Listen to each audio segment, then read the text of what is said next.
Right, I think we're live.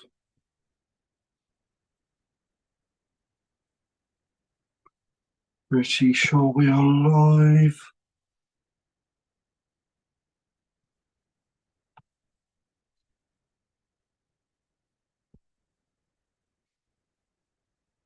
Get this up quickly.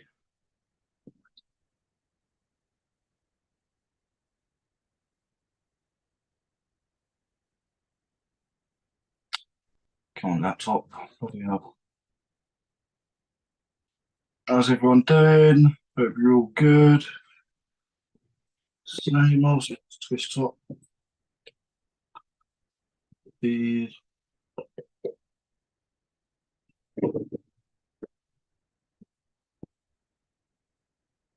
Why is this not firing up?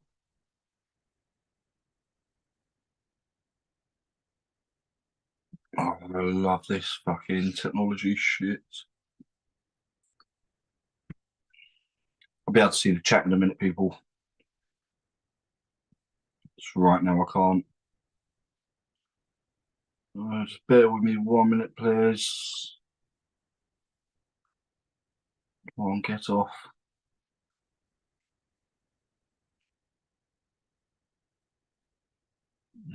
Don't you all love it when shit just don't go right?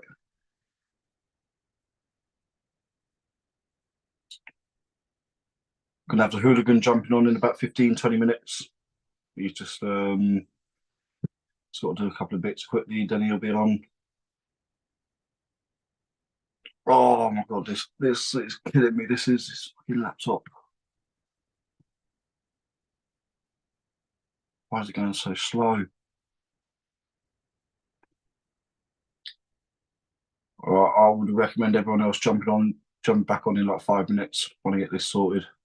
Otherwise, you're just going to be watching me doing fuck all. Oh, fuck my life, fuck my life, fuck my life. Why is it taking so long?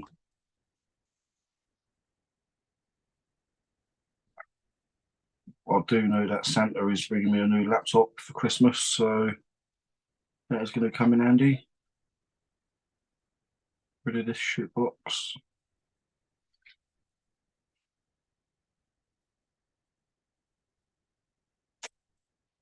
Oh, fuck me, fuck my life.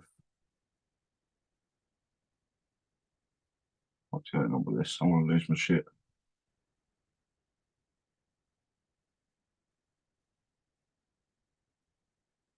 I lose my shit.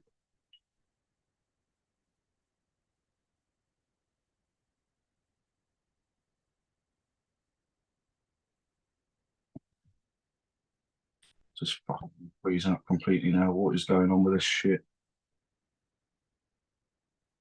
Oh, for fuck's sake. Right. I'm going to have to wing it for about 5 to 10 minutes without the chat up. Sorry, everyone. But hope you're all doing well. Hope you're having a good build up, lead up to Christmas. There's I jumped on Paul Italia's show last night. Me and Jason Merlo had a little chat. The first time we spoke. And he's a yeah, it's a pretty nice guy to be fair. Quite humble, but not full of himself at all, which is a bit more of a bit more challenging, in all honesty. Rather people be a bit more confident, a bit more fired up. Gives me that little bit of a boost. But no, he's pretty modest to be honest. He's aware of what he can do, but he's aware of what can happen at the same time. So that's it's good to know.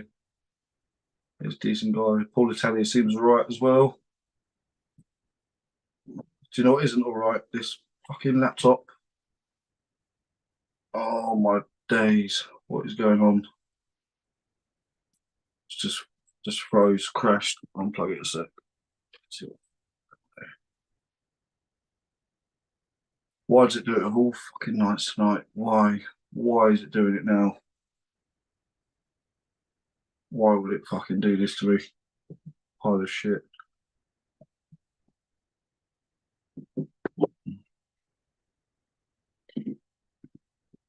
Right.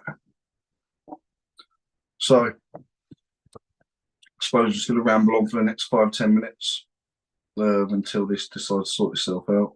I can't even switch it off. The mouse won't even move. This is a load of bollocks. This is. Sorry, everyone. I keep swearing, but it's pissing me off. Really, really bad. I can't even see the chat. What a fucking disaster. What a disaster. Let's see what we can do on this. See if we can see the live chat or anything. Let's go on. It's showing up on YouTube here. Right, I've got the chat on here. It's got 3 people in the chat so far. It's all sideways as well. This is a fucking mess. Well, strangest man. Yeah, sorry, mate. I'll get it sorted really soon. Beg me pardon.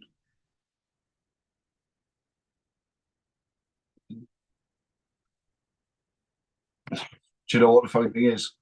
No one's ever seen me lose my shit. Yeah, I'm fucking close. I'm telling you now, I'm really fucking close. This is bollocks.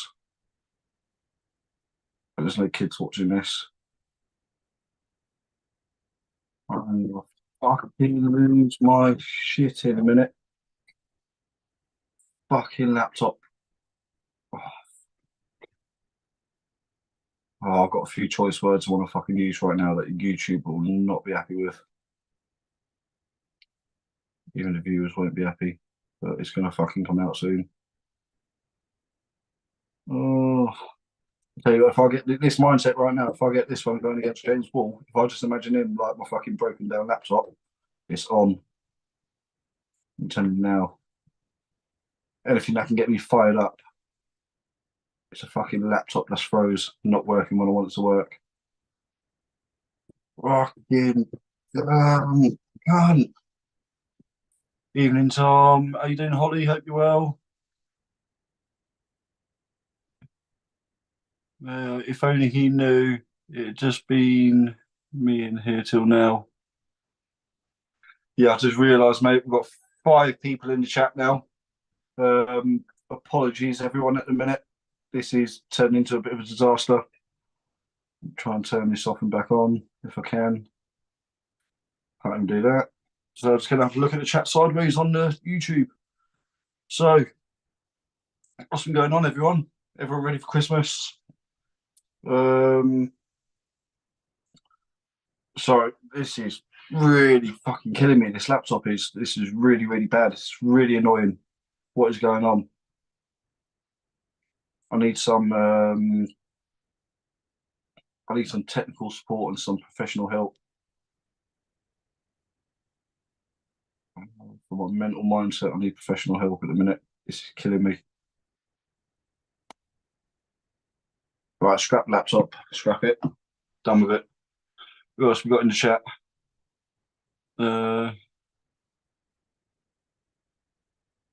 Luca Dagny. Sorry, I'm trying to read this sideways as well. This is a fucking disaster at the minute. And I wanted to put the link in the chat as well. Oh, maybe I could do it from here. Oh, possibly.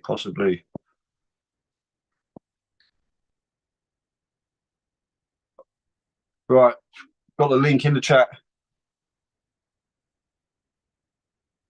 Anyone wants to jump on, feel free. Save me a little bit. Save me from flipping out. Right, Dan Earthquake's in the chat. How you doing, Mr. President? That's what it's like on the scoring in the middle of a tournament. Oh, mate, it's fucking. I feel for you, mate. It's a fucking nightmare. I suppose that had to happen soon. We're 18 shows in now. 18 weeks in a row we've been doing this show. Thanks a lot, everyone, for the support so far. This is the first time this has happened. And I'm pretty sure it's going to be the last time I get a new laptop next week for Christmas. Santa Claus is getting it for me. This problem will not happen again. It's because I got a laptop from the 90s. It's no fucking good. Why is it fucking froze? All right. Yeah, so if anyone in the chat there, anyone wants to jump in, feel free.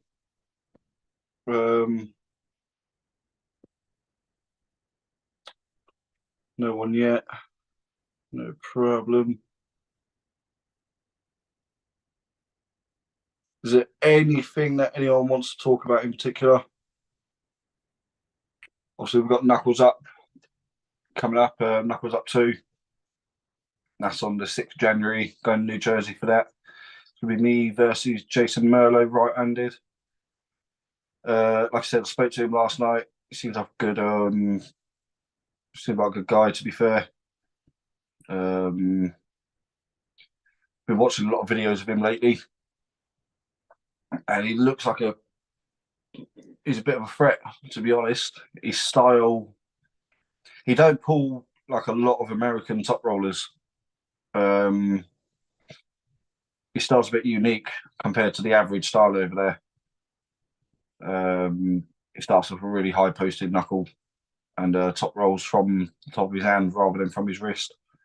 So he's manipulating the hand from the go, manipulating it and controlling it from the go, which I'm sort of used to be honest, just because that's a bit more European style pulling. So that does suit me. But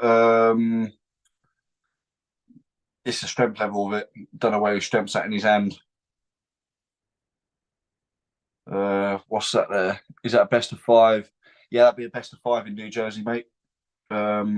Just right-handed.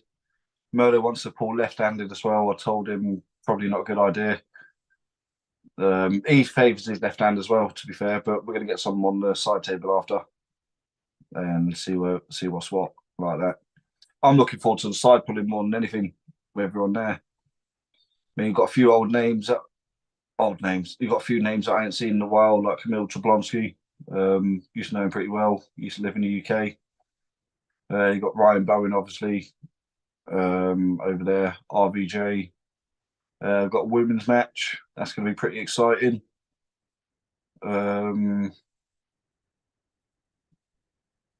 Yeah, who else is there? RVJ, Brendan Allen. Can't wait to see that. I think RVJ is going to be coming back in some seriously good shape. Just by the amount of content he's posting lately, seems like he's on it again. Fired up, ready. Lee Webber on Dan Earthquake. Lee Webber on Paul's show was asked about taking on you and or James Wall. What would be the toughest domestic battleground you would like to be in? All right, that's a good question. Domestic battleground. So I'll do an overall, like overall weight classes and 100 kilo one down. I'll start off with 100 kilo one. 4-way battleground, right arm. Obviously me, James Wall, Lee Webber, and how many are you talking about? Like a 4-way battleground, Dan? Is that what you're on about? I think my biggest threats at the minute in the UK under 100 kilo were James Wall, Lee Webber, and who else would there be? Who else do I not want to pull?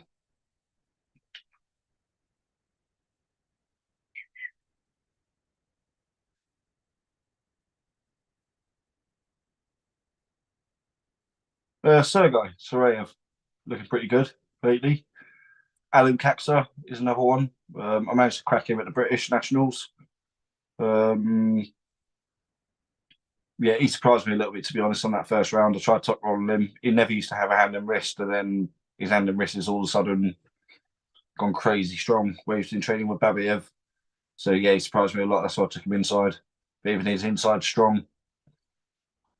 If we're talking overall, obviously Mindaugas Dolskus will have to be in that. Actually, so me, James Wall, Lee Webber, Adrian O'Dwyer. If it was a 4-way battleground, then yeah, I'd put Adrian O'Dwyer in there before Sergei Sarayev, 100%. If it's an open class, I'd like it to be me, James Wall, Mindaugas, and either Kyle Hutchinson or Adrian O'Dwyer. Again, I'm not sure which one of them is. I don't know if they're training with each other lately or competing with each other. Not sure where Adrian's at. It'd be good to see what Adrian does with Kyle. Be a good little feeler for where he's at. Everyone's saying about how much of a beast he is at the minute. He's been training his hook game a lot. So, yeah, I'd say right now, though, me, James, Mindaugas, Kyle. Because I see what Kyle done to Mindaugas on the first round of their super match in Armwrestling as well. I believe that was in Wales. Compared to what Mindaugas done with Adrian, I'd say Kyle's a stronger guy. So, yeah, me, James Wall, Kyle Hutchinson, and Mindaugas Dolskis in a four-way open battleground. I'd like that. I like it a lot. What I would like as well if this laptop fucking started working again. I can't even turn it off. Fucking close the screen down. No stress. Done. Right. Let's read this chat sideways, see what else we've got. Roy Baker's in the chat. How you doing, mate? Hope you're all good. Are you coming over to Ireland, Roy? That's going to be a good one. Let's talk about that for a little bit. So, I think there's this. I think Paul announced it yesterday. Lee Webber is going to be pulling. I think they call him Big Dick Richard something. He's got like 2 foot toes or something like that. I'm not sure. Apparently, Lee Webber's going to be pulling him. I might have got that wrong. Then you got some other big matches there. You got Ryan Bowen versus Ron Bath. That's going to be an exciting match. What else is in the chat here? I'd like to see you in one of the Warzone format tournaments. Heavy to lightest first round, then random order, no elimination, 6 pullers, get 10 pins to get into the final. First to 5 pins in the final wins. When's the next one, Dan? I'm up for that. I'm definitely up for that, mate. That sounds good to me. It sounds like a bit of a similar thought. I think Paul held that format at the Canadian qualifiers, so that'd be pretty interesting. Yeah, when I entered that one, I was in no shape and wasn't prepared to enter. To be honest, I decided last minute on the day that I was going to enter it, and yeah, well, all right.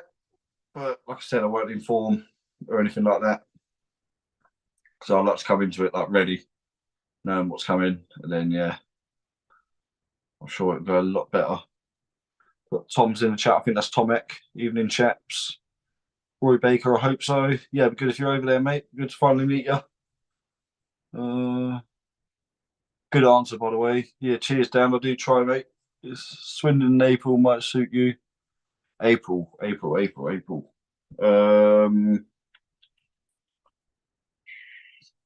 Yeah, that sounds good.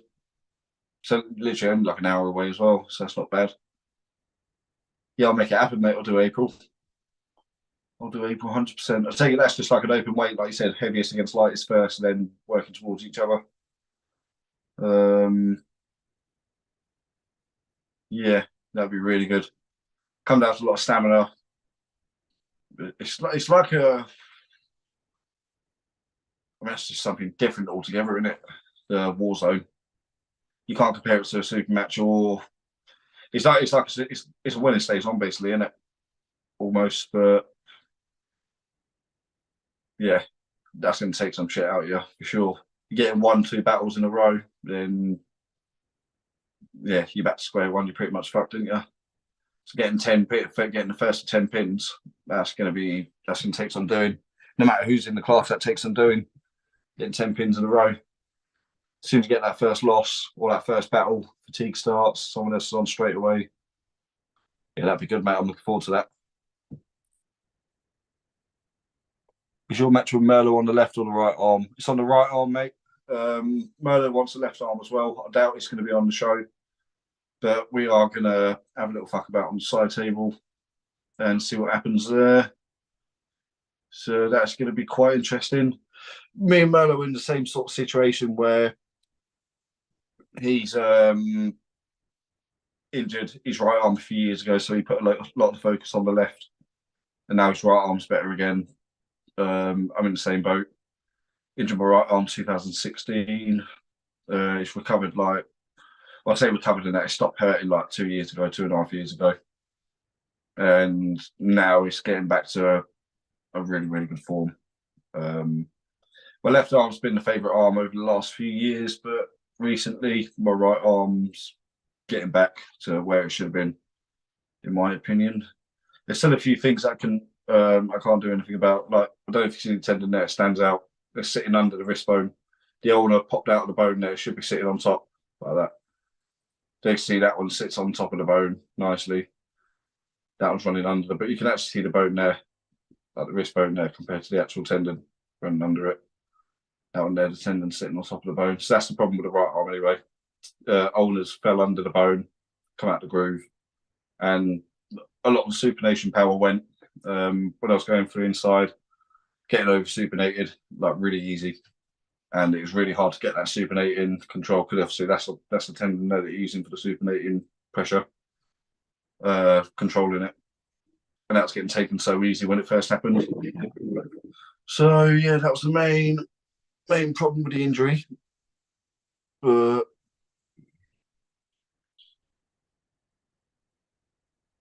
there we go. Right. Who's that? Sorry if I'm reading this sideways at the minute. It's not good. I'm not even going to try and pronounce that name, mate. JH Pipe Fit. Oh, JH Pipe Fitting.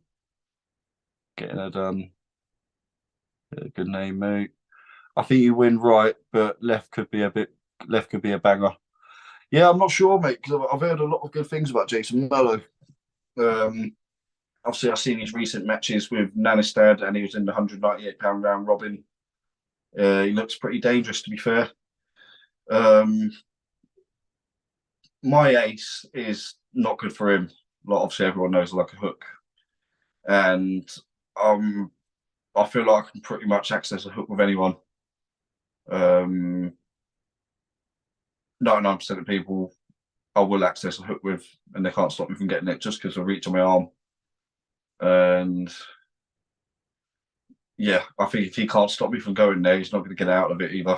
I think when it's in there, it's done, in my opinion. But I've got to be wary of him because he is quick. He's got a strong hand and wrist. He's a strong pronator. I don't think he's going to go anywhere near the hook with me. If he does, then even better. Just make my life easier. But he's a strong guy. I can't underestimate him. I know where my level's at now. I know how good I'm feeling. If he beats me, he's just a better man on the day. I'm coming into this at my best. Definitely my best. Especially after loading up through Christmas and that. I'm going to be about 90 kilo. I've been saying this for about 3 years. I keep saying, yeah, I'm going to be 90 kilo, but aim for the stars, reach the moon, innit? I'm going to be there soon. Who's this here? Who's this now? Who's this? All right. And I think, who we got in here?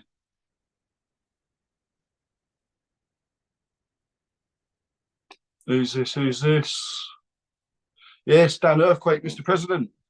Well, I thought I'd give you somebody to talk to, just so you'd have to talk to yourself until you nice one, mate. Hey, mate, want someone more interesting. Sideways like that. Yeah, all right. Like would that be better if I do it like that? Is that better for you? No, don't help me at all. Don't help me at all. How you doing? You all right? I'm good, yeah. Yeah, I've had a busy week, worked away for a couple of days and just back now for Christmas and sort myself out, and then everything starts January. We've got a lot going on in January, not just me, but there's a full calendar of I've got Udazumo on I think it's the 7th. And then the following weekend, I think I heard it the other day, Sussex and Raw Armwrestling are having like a battleground. So there's like a team of 10 or 14 of them, and they've got to get 40 pins. The team that gets 40 pins is the winner. So that's a nice little format.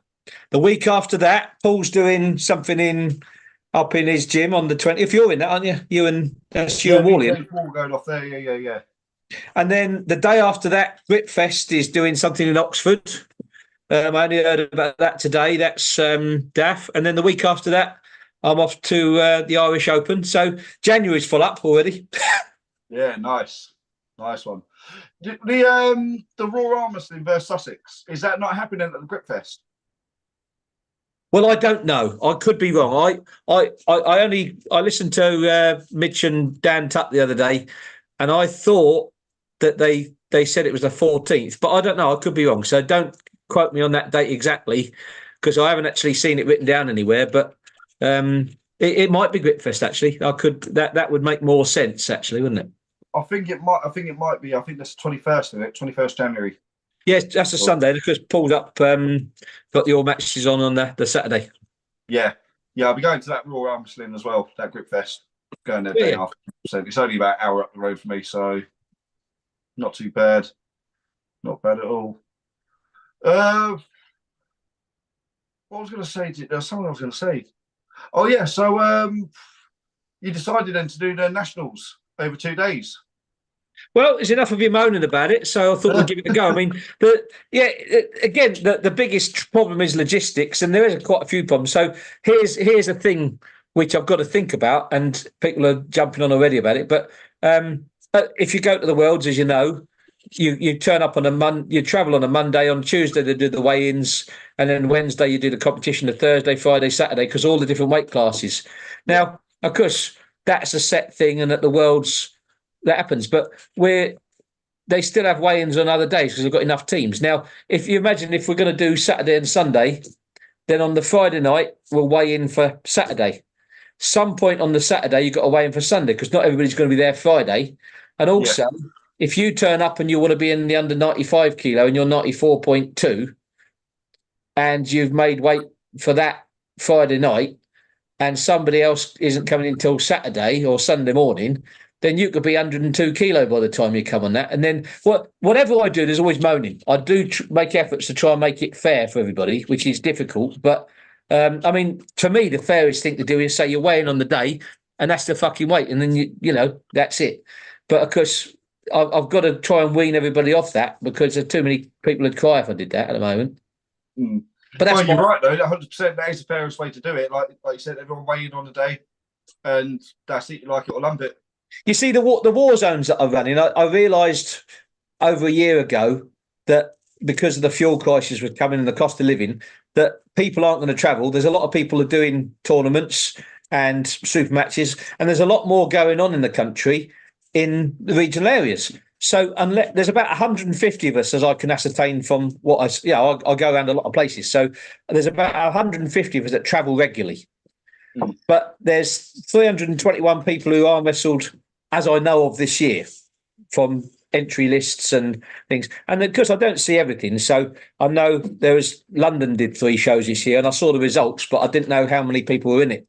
The Edinburgh show, I saw the results, but I didn't see how many people were in it. So you could probably add another 100 people that I don't actually know about who haven't made it into the results in the top 6, but are participants. But they tend to be local to their areas. So what I thought was, because if you run a tournament and you say, well, we're going to have under 80 and under 100 and over 100 for the novices, let's just talk about that. And then you get some keen people, they turn up and they want to progress. And everything I do is geared to progression. I'm not interested in cameras or Zoom matches. What I'm trying to do is provide a structure so that the new person goes to a club, they learn off somebody like you or Craig or Paul of how not to kill themselves and injure themselves. They turn up at a tournament, they learn how the mechanics of the tournament work. And that's half what we're doing is that, this is the referee, this is what he's going to say, this is what they're going to do. It's not always perfect, but that's the structure. And then when they win the novice nationals, they go on to win the pro nationals. And then you get the winners of the pro nationals like you and Kyle get to travel around the world. You might be on Arm Wars, you could be on Arm Gods, you could be in East versus West, you could be invited to America like you are. And there's a definite structure and there is a definite progression. And that's what I'm trying to provide. And I heard Gary Roberts and Travis Bagent probably 2 years ago when they did their show talking about something they did called the Ruler of the Nation, which is King of the Table. And of course, I do this Udazumo tournament, which is just a fun thing that I do. I went to Japan in 2019 and I liked the look of it, and I just adapted it and keep playing with it. So I thought, well, I'm going to try that out. And it worked so nicely. I thought, well, this could solve problems. And I tried it out this year because the idea is if you only get 4 people, and this has happened a few times. We went up to Scotland. I had an under 80 kilo class. I think there were 3 or 4. Now, one of those chaps, he was head and shoulders above the rest, and he won that tournament. He then went and gets another one. Now, on the system that Paul laid out, which was to do with, progression, if you get 2 novice non-national wins, you're into the pro division. But if you make an effort and you travel, and there's 3 people in your class on one in April, and there's 3 people in your class in May, and those other 2 were brand new, and you're pretty tasty, we now chuck him into the pro class. Now, under the letter of the law, that doesn't work, does it? So No. There is a bit of a grey area. If anything, I'm a bit slow promoting people. So if they moan and say, well, I've actually done this, I say, well, yeah, I've seen that, or I might not have seen that result, but I try and work it so I don't kick people up into the pro division until they are ready, because you're going to get a lot of losses. You and Jason talk about this a lot, and I agree with it, that you should get yourself in there and throw yourself in. And my record since I started 5 years ago, I think I've had about 270 odd matches in tournaments and all these other sort of things. And before I turned pro, when I qualified by 3 places in different things, I had 12 wins out of about 200. I've had another 6 since then, because you just have to keep doing it. But if you are traveling and then you're touring out and there's only 2 or 3 in your weight class, I can see why there's a big turnover of people who've just get fed up. So the war zone solves all these problems. I don't know how many people are coming, but I can put something on that then gives people loads of starts. You're not eliminated. You go through your round. If you've got 18 people in the round, then you lose the first one, you lose the second round. Normally you're out, but you're not out, because the top guys, let's say we've got you and Lee Webber and James Stewart in it, you're going to get mostly wins unless you come across those guys. So, but I only let you get 4 wins in a row before you have to have a mandatory rest. So you don't get to kill all the easy ones and then meet the best ones in the final. You're going to be, James Stewart is always going to be one of the ones at the start, and he might be against Rabnickel or Mindorgus or another big guy. And that's just something Sean Patterson just tweaked to say, that would make it fairer. So that's what I've adopted just in that first round. And then you have a random order, and it really is random. I got caned last year by Chris Rimmer in the Nationals. Then I got beat up by him again at Paul's in December. Then in February at the War Zone, I had him 3 rounds in a row, and it's me who works the thing. And I said, well, if anybody thinks I'm fixing this, the bloke who's smashed me the most is smashing me three rounds in a row. But it does, it works. And it doesn't matter if you've only got a small amount of guys. The top 6 guys have had 10 pins to get in the final. So when you get those guys, and they might have met each other already, they might not. But in Scotland, Ryan Francis and Craig Sanders got drawn quite early, and they had a stonking match, and it went on for about a minute. Well, it took the edge off both of them, and it ended up there was Connor Sale and James Stewart and Sean Patterson, and I think Anil made the final. And again, sometimes you get somebody qualified for the final and they can't carry on.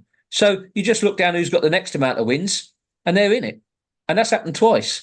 But the thing is, if you win a war zone, you've won something. To get a place, 1, 2 or 3, you're in it. And of course, I've had people say, oh, it's not fair on the little guys. Connor Sale and Connor Zagatti both said to me, I could win that. And they got stuck into it and they got places. And I've altered it again over the year, because I now do a bit of a countback system. So we look at the what you're going to weigh in at the start. But Tom, you weigh about 92 kilo at the moment. Am I right? 88, 92? About 88 kilo, yeah. Yeah. So what happens is we know James Stewart's always going to be in the heavyweights. We know Alexander Bilabrovka is always going to be in the lightweights. But if we got 20, there's a heavy and lightweight. If we got 30, then there'd be a middleweight as well. So I take that amount of medals, and then you do your top 6, That's your overall. But if there's enough to make it heavy and light, you've got 10 in each class there. Okay, we look at the light guys. Who was in that class? So it might work out that the lightweight split to be under 91 kilo. Well, the bloke who was under 91 kilo, who finished the highest, he's got the gold medal. So then you've got, because he did the best out of those people. Where it works, where the confusion comes is people say to me, what weight is the lightweight class in, Dan? Because they haven't read all that detail and the things.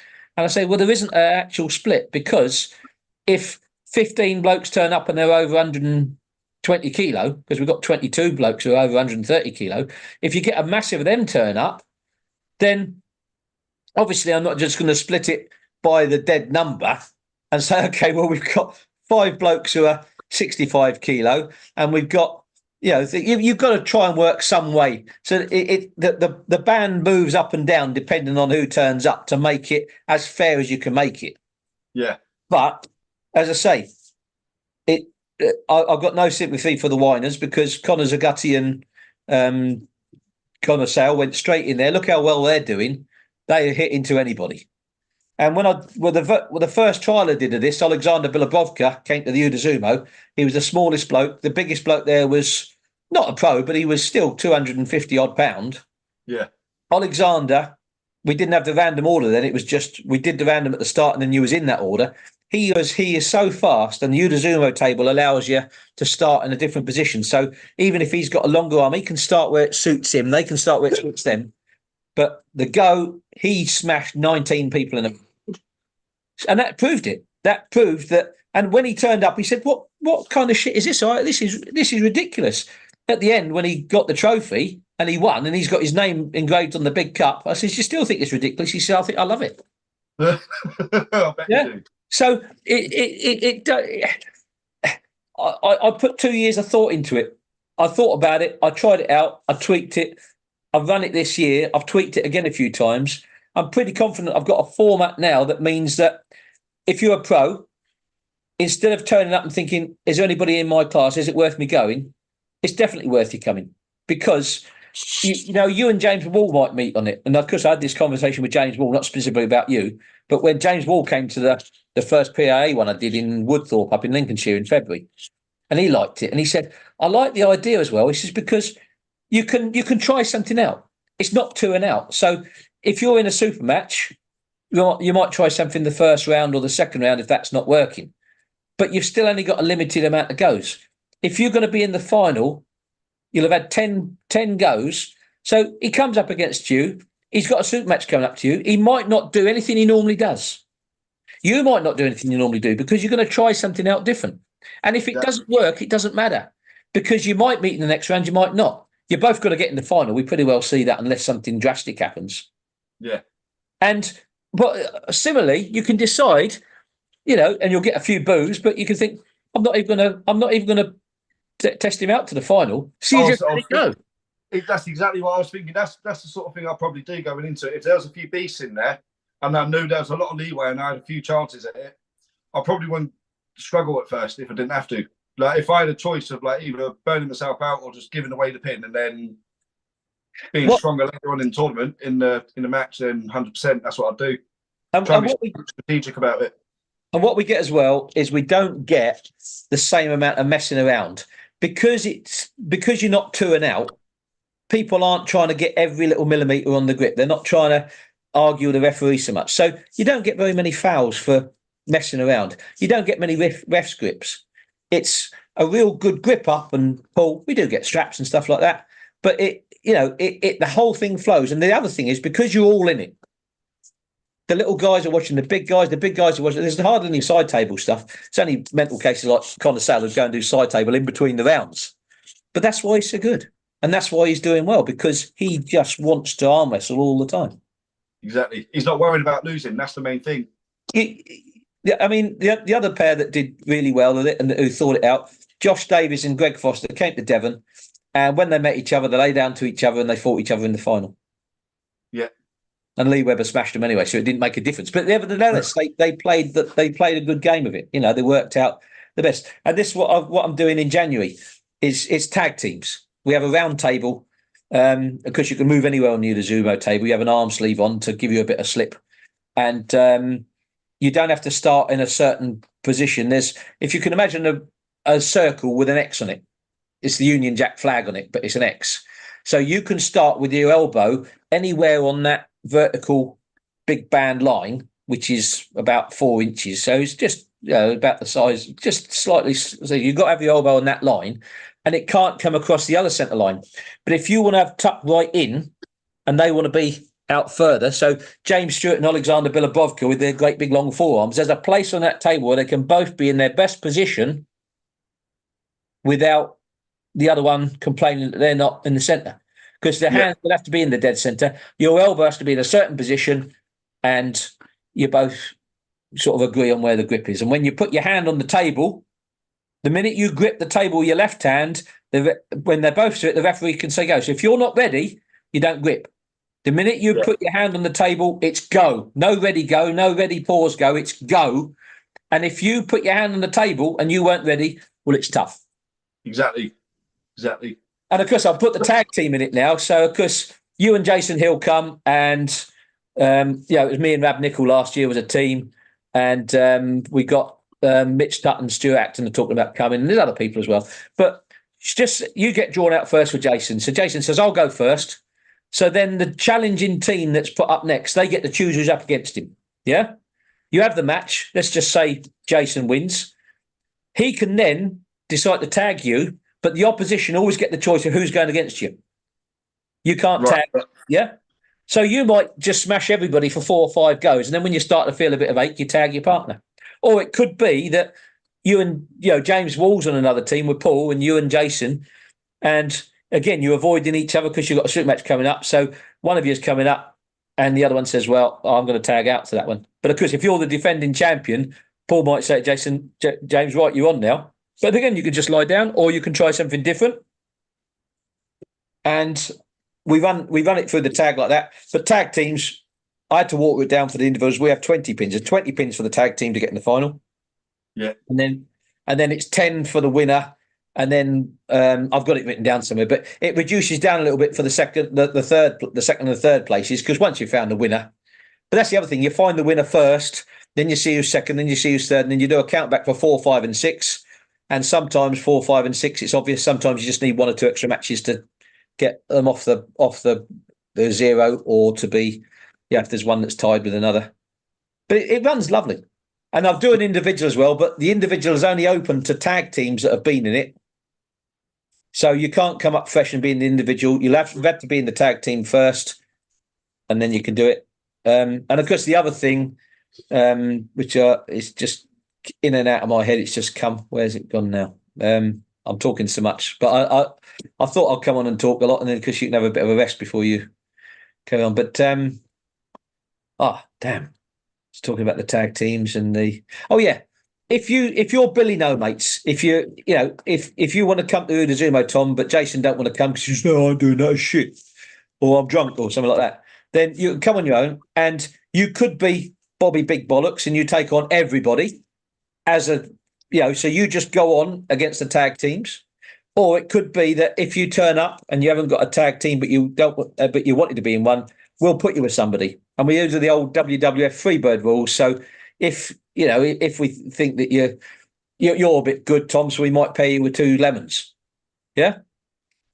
And we have a vote on it. So who can we put Tom with to make a team of 3? And everybody will say, well, let's just make him a team of 1, bastard. But so that's the sort of thing. So there's a lot of flexibility. It's a lot of fun. But it's where I try things out for the future. But I kind of stumbled on this format, and it seems the most amount of fun. And that's what I'm doing, because every year has been slightly different. This year's going to be slightly different from last year, but I think pretty well I've got the format I want for my Udazumo. And what it's done is it's allowed me to try things out for how the rest of it's worked. Yeah. So what do you Udazumo in that with the tag team? So is it just like how would it work? Like when you switch in to the next team that is tagging against you? So say like it's me and Jason versus like Damn Touch Stuart Acton. Yeah. And then you've got a few more tag teams in there. How many pins have we got to win against them before the next tag team set come on the table? You win your match is king of the table sort of thing. So you're on and it's your turn on. Jason's having a rest. Mitch and Dan come up and they choose who's going to go against you. The winner stays on, but there's a tally goes on. So if you lose, then you're then back in the draw for the next round of what order it will be. Now, sometimes it works out that, and the same with the war zone for the PAA, what we do. It could be that you and Mitch Tutt are on the last match of that run. Winner stays on. We scramble the names, and it works out that you're back on again. That's how it works sometimes. Sometimes you're the first puller, and then you're not until the end of the second puller. Yeah, the last one. So you've got a massive amount of risk. It's random. But the other thing, going back to earlier on about weights and things like that, is that it means that, and this is what I'm trying to say, is that throughout the year, the novices, the pros, for the PA competitions, you don't have to cut weight. You don't have to worry about what your weight is. You eat healthily, you train as well as you can. I've announced what the weight classes will be and when the nationals are. So you know whether you're in the novices or the pros, the weight classes are under 65, 75, 86, 95, 105, over 105. You've got till November or the last part of November and the first day of December to get your weight to be what you think it should be optimum by then. And if you turn up on the 30th of the 29th of November and you're a kilo over your weight and you start moaning, I've got no sympathy because I advertise these things months in advance. You've got a year to get yourself into the right shape. So I've got no sympathy if you're overweight. You've got to be you've got to be in the right weight, or you should be in the other weight class. Yeah. I don't care. And you and me know, you know what?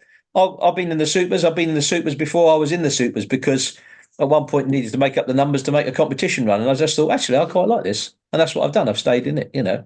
And I am in it now. I'm just a couple of kilos into it. But you know what? That's what it should be about, you know. And it's Devon Lorat said it once about, do you want to stay in the shallow end of the pool, you know, or do you want to swim in the deep end? I don't know. Some people would say, well, you're crazy. Yeah, but what? Yeah, it's only arm wrestling. It's fun. Exactly. Isn't it meant to be fun? Exactly. What's the worst going to happen? You're going to lose. You lose. But every time I lose, it makes me think that I've got to train a bit better. It makes me think about the technique. And, you know, I had 2 years at one point. I didn't win the first 2 years, I didn't really win anything. There was a 2-year run where I didn't win a single pin. But then I did.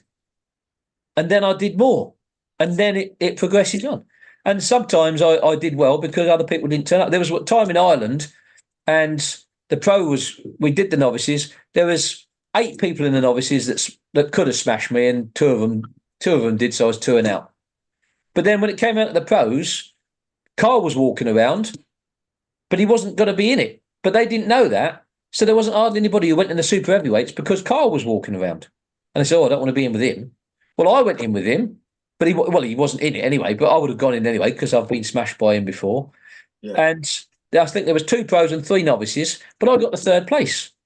So that was a place. That got me 1 more up the ladder towards getting the pro status.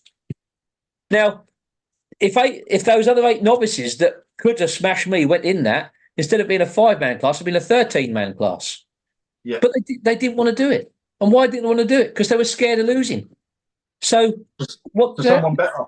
Like, this is what I always say with Jason as well. I don't understand why people are trying to dodge people that they know are most probably going to beat them, but you don't know until you know. Like, you're never going to know what the gap is until you actually go against them. You got to go against them to know what it is. But Tom, the local college, every local college in the land runs courses for basket weaving, flower arranging, ballroom dancing.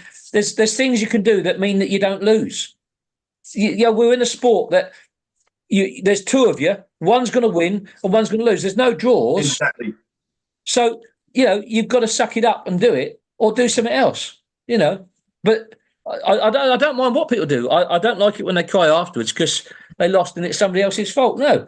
If you're strong enough, if you've got your technique right, the referee will never intervene because you'll pin the other bloke to the pad, the referee calls you winner, and then you go on to the next person. Yeah. You just got to get stronger and get better. That's exactly what you do. I mean, you get the people as well, they don't want to lose so much, they'll start arguing with the referee about a loss. Like they'll try and pull the videos up and that. It's like, the main thing is referee's decision is final. Like, there's 2 refs up there, they can see what's going on. If they say it's a loss, it's a loss. Like, there's no point trying to argue with them because of like I said, they know what they're seeing. Obviously, people make mistakes in that, but referees are the first people to hold their hands up after decision, finals. I'm going to tell you something now, and this is the truth. When I started, the first time I was refereed live was, and you was with me. I was with you and Paul and Mick Holland, and it was up at Iron Arm 2, up in August of 2019, I think it was. Yeah. And it was very stressful, and I was just a down ref, and I was learning. And I remember watching you ref and watching Paul ref, and as it went on, I thought the worst match I could ever ref would be Paul against Tom, because they both know the rules inside out. I'd seen you both at the Super 12 arguing the toss over everything, and I thought that would be the hardest match. And I did referee that match between the pair of you eventually as a head ref on the first I was ever a head ref, and it wasn't half as bad as the terrible one I had a little bit before that, which was Gary Ricketts against Carl Hutchinson when I missed a big elbow and everybody. I didn't have a down ref, but suddenly I had 30 down refs. I had the whole crowd as down refs, and but once I got over that match, once I'd refereed the match that you and Paul had, and it wasn't so bad in the end. I can referee anything, because that was to me going to be the hardest thing. Because when you've got people who are really passionate, they know the stuff inside out, they've been doing it for years, and they're both referees, that's when it's hard. But then again, you can only do your best, Yeah. And I've been in the middle of a lot of tough ones, and but again, I'd like to improve. I'm not so good a referee as I'd like to be, because I'm fucking about doing this president thing. My original plan was I was just going to arm wrestle and try and get to be a better referee and be a very good referee, and then one of the top referees, and it might take 10 or 15 years to do it. And I quite like the idea of jetting around the world and taking part in a few competitions and refereeing. I thought that'd be a laugh. And I've started to do it. I was at the Nordic Open the other week, and I did well enough that they let me do a bit of head reffing. I had Patrick Berg and a few others, and there were some cracking matches. And he was difficult to referee, but it went and it worked. And I came back afterwards and thought, do you know what? I've made some progress. So, when you say it's difficult to referee, do you mean like just because of their pros that know what they're trying to get away with, and that, and it's hard to control them, or is it just because of the pressure of it? Both. It's intense, and there's lots of little things that I just didn't ever realise went on that go on. And of course, you learn this on the ref seminars, and it's like the fact of you put somebody's shoulder in position, you do something else, and then they've moved it and they've moved it back. And of course, on the continent, they don't tell you a dozen times. It's just, you've moved. I've told you already. It's a warning or a foul. Yeah, and stop doing it. It's a bit different here when we got the Supermatch stuff, because you get the briefing from the promoter at the start, which says we don't want to leave anything lost on fouls.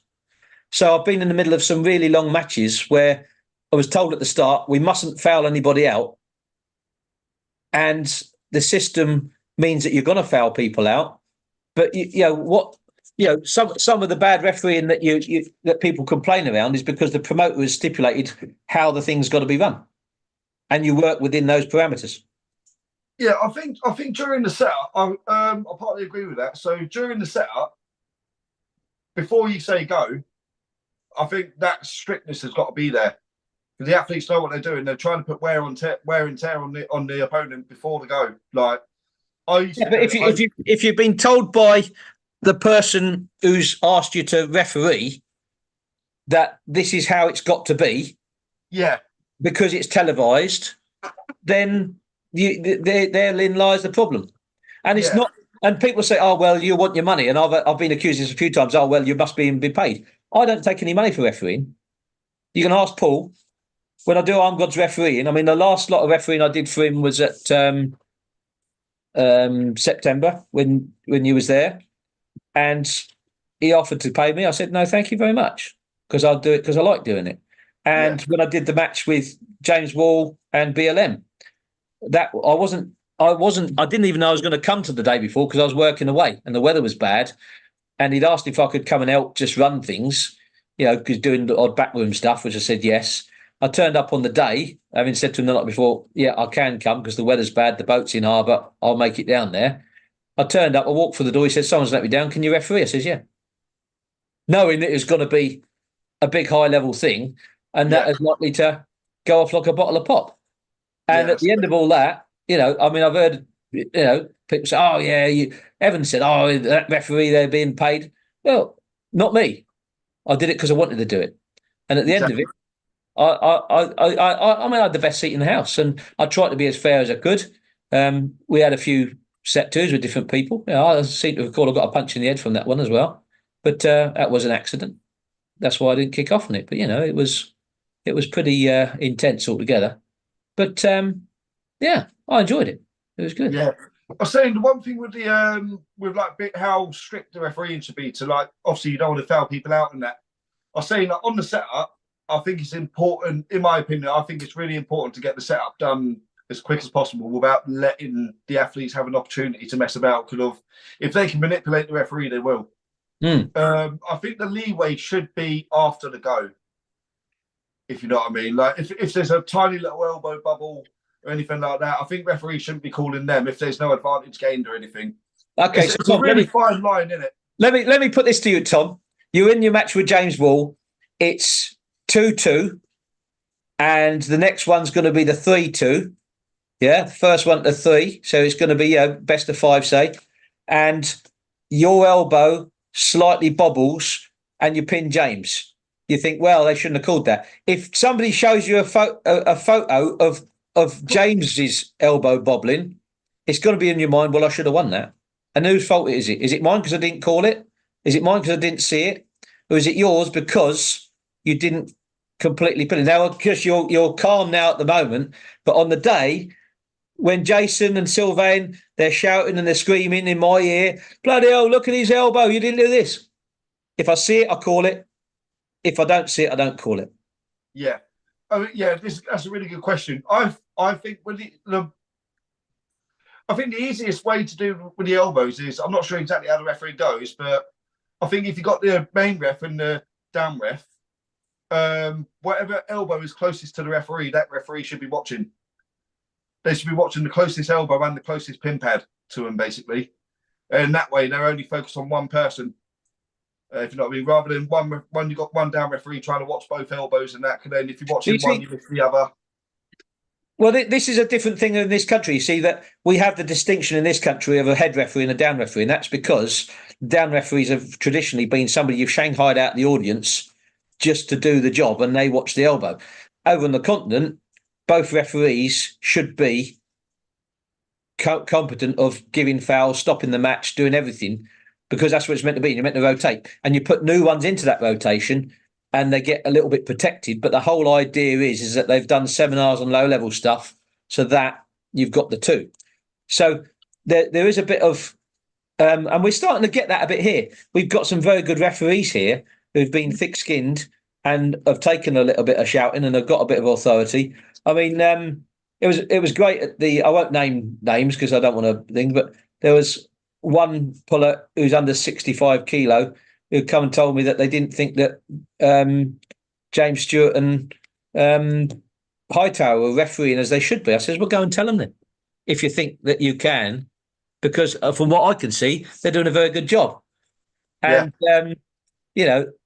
I don't know whether anything was said, but that person was still walking around afterwards smiling. So I don't think they'll have gone over. But you know what? You pin the person, you win. If you start doing all these other things, and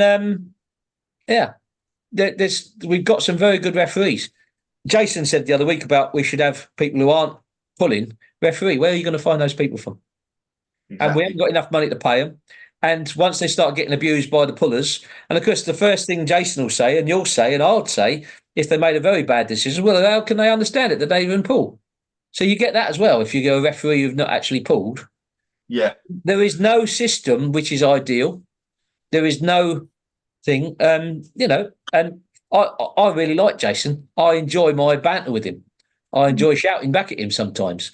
And, but not all referees like that. Some referees will be quite upset about that. And there's a lot of people who might otherwise be a referee will see Jason sitting there shouting or Sylvain sitting shouting at people and think, I ain't doing that. So I say, would you mind refereeing? That's not for me, Dan. Thanks very much. And people do say that to me. That's not for me, thanks. Yeah. I had one chap at a competition who, again, I won't name him, but he'd come up to me afterwards. He said, "Oh, that referee was terrible, did this, did that." And I said, "Well, if you were stronger and pinned the person cleanly and kept your elbow on the pad, they'd just say winner and that'd be the end of it. So you need to get stronger." "Well, it's no good." I says, "Well, put on the stripes and show us how it's done." And true to his word, he turned up at the next competition, come and took a referee's shirt, and he sat on the down ref seat for 2 hours. And at the end of it, he came to me, he says, "I'm never doing that again, ever. It's horrible. I keep moaning at you all the time." I said, "Well, you're one of them." So, I understand it. And it's in the moment, it's passion. I want to get it right. But at the same time, I to my mind, I put a lot of effort into trying to get it right. If it goes wrong on the day, what can I do? I can't do very much other than just carry on.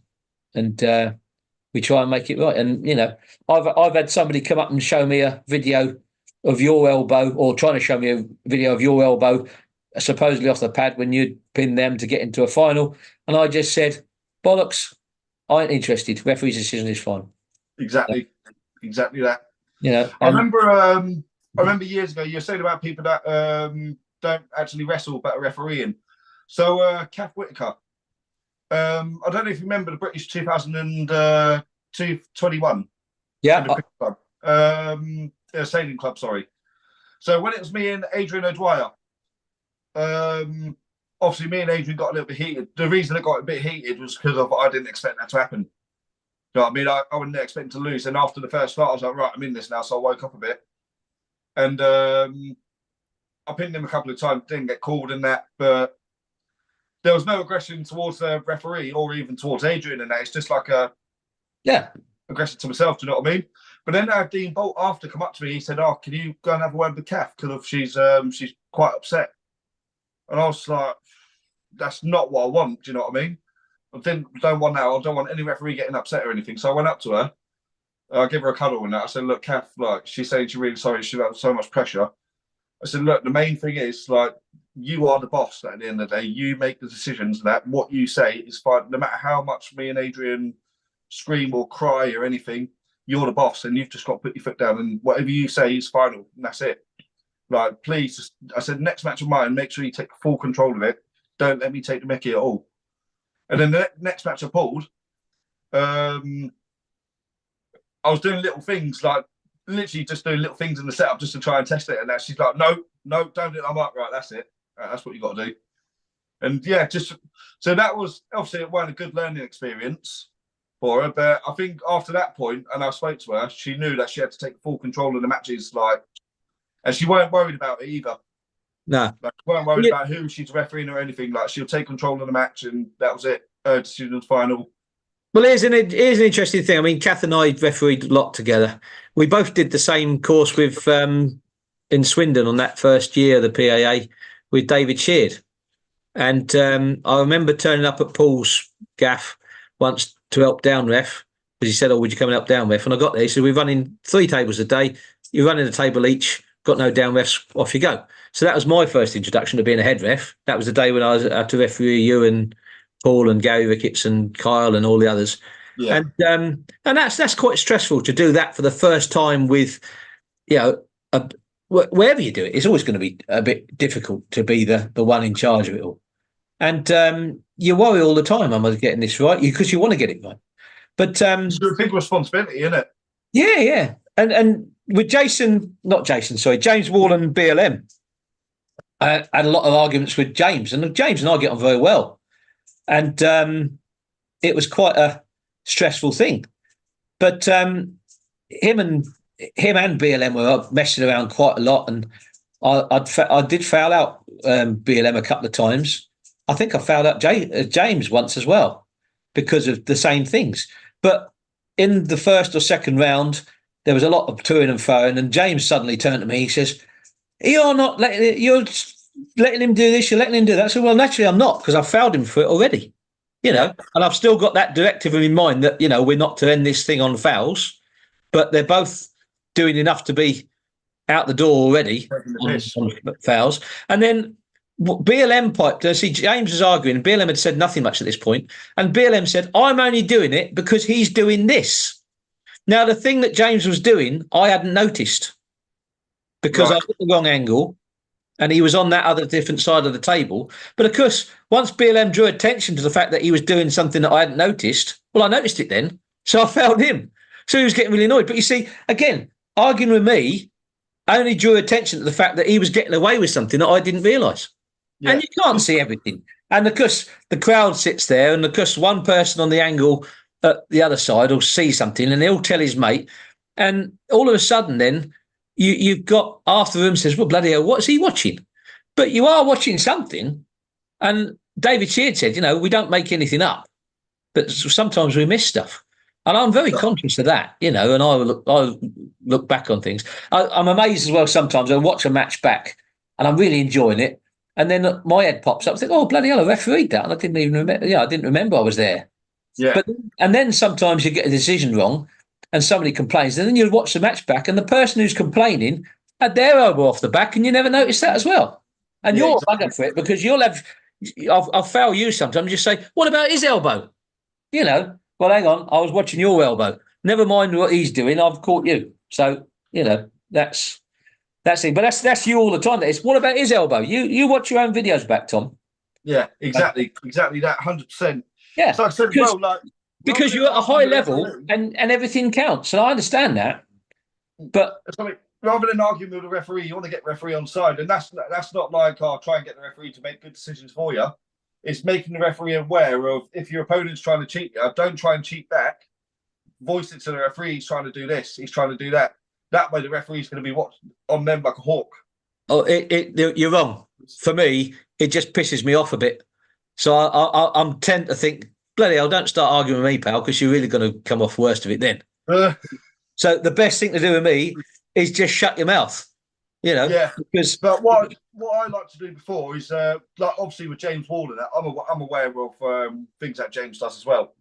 And what I'm going to do before we pull, I'm going to be making it clear to whoever the referee is. I'm going to voice it, just say like, right, all I want to do is make sure we don't do this and that, and then that's it. Do you know what I mean? Just so the referee's aware, and I'll be like, look, he's doing it, and I think it's a bit. I still disagree that that's a sensible strategy because let's just say that's me, and I've had 3 hours beforehand of everybody else, and you can't tell me you start dictating that you're on this. I'm just thinking to yourself, shut the fuck up, Tom. Just put your elbow down. I ain't fucking. I'm not listening to anything you fucking say. I'm watching the elbows, and if you start gobbing off, then it's going to go worse for you, pal. That's how I would think. Yeah, that's 100%. I agree with that as well. I just mean like a. That's even the two things there, which no matter what, really, is not really going in the favour. It's either fighting against what they're doing, like if they're trying to manipulate it, I manipulate it as well, or I try and be honest, and then hopefully that gets them to stop manipulating it and try to get more of an even start. But one way or another, it'll be even one way or another. Whether I got told to shut up, I'll be like, right, I'm just going to try and do what I can. Because that's how you are. You got to play the game as you play it. Exactly. And you played it long enough. I mean, Craig, I travel with Craig quite a bit, and of course I don't live far away from him, so we knock around a little bit. And there's been a couple of matches when he's been on, I've been the referee, and I've fouled him out.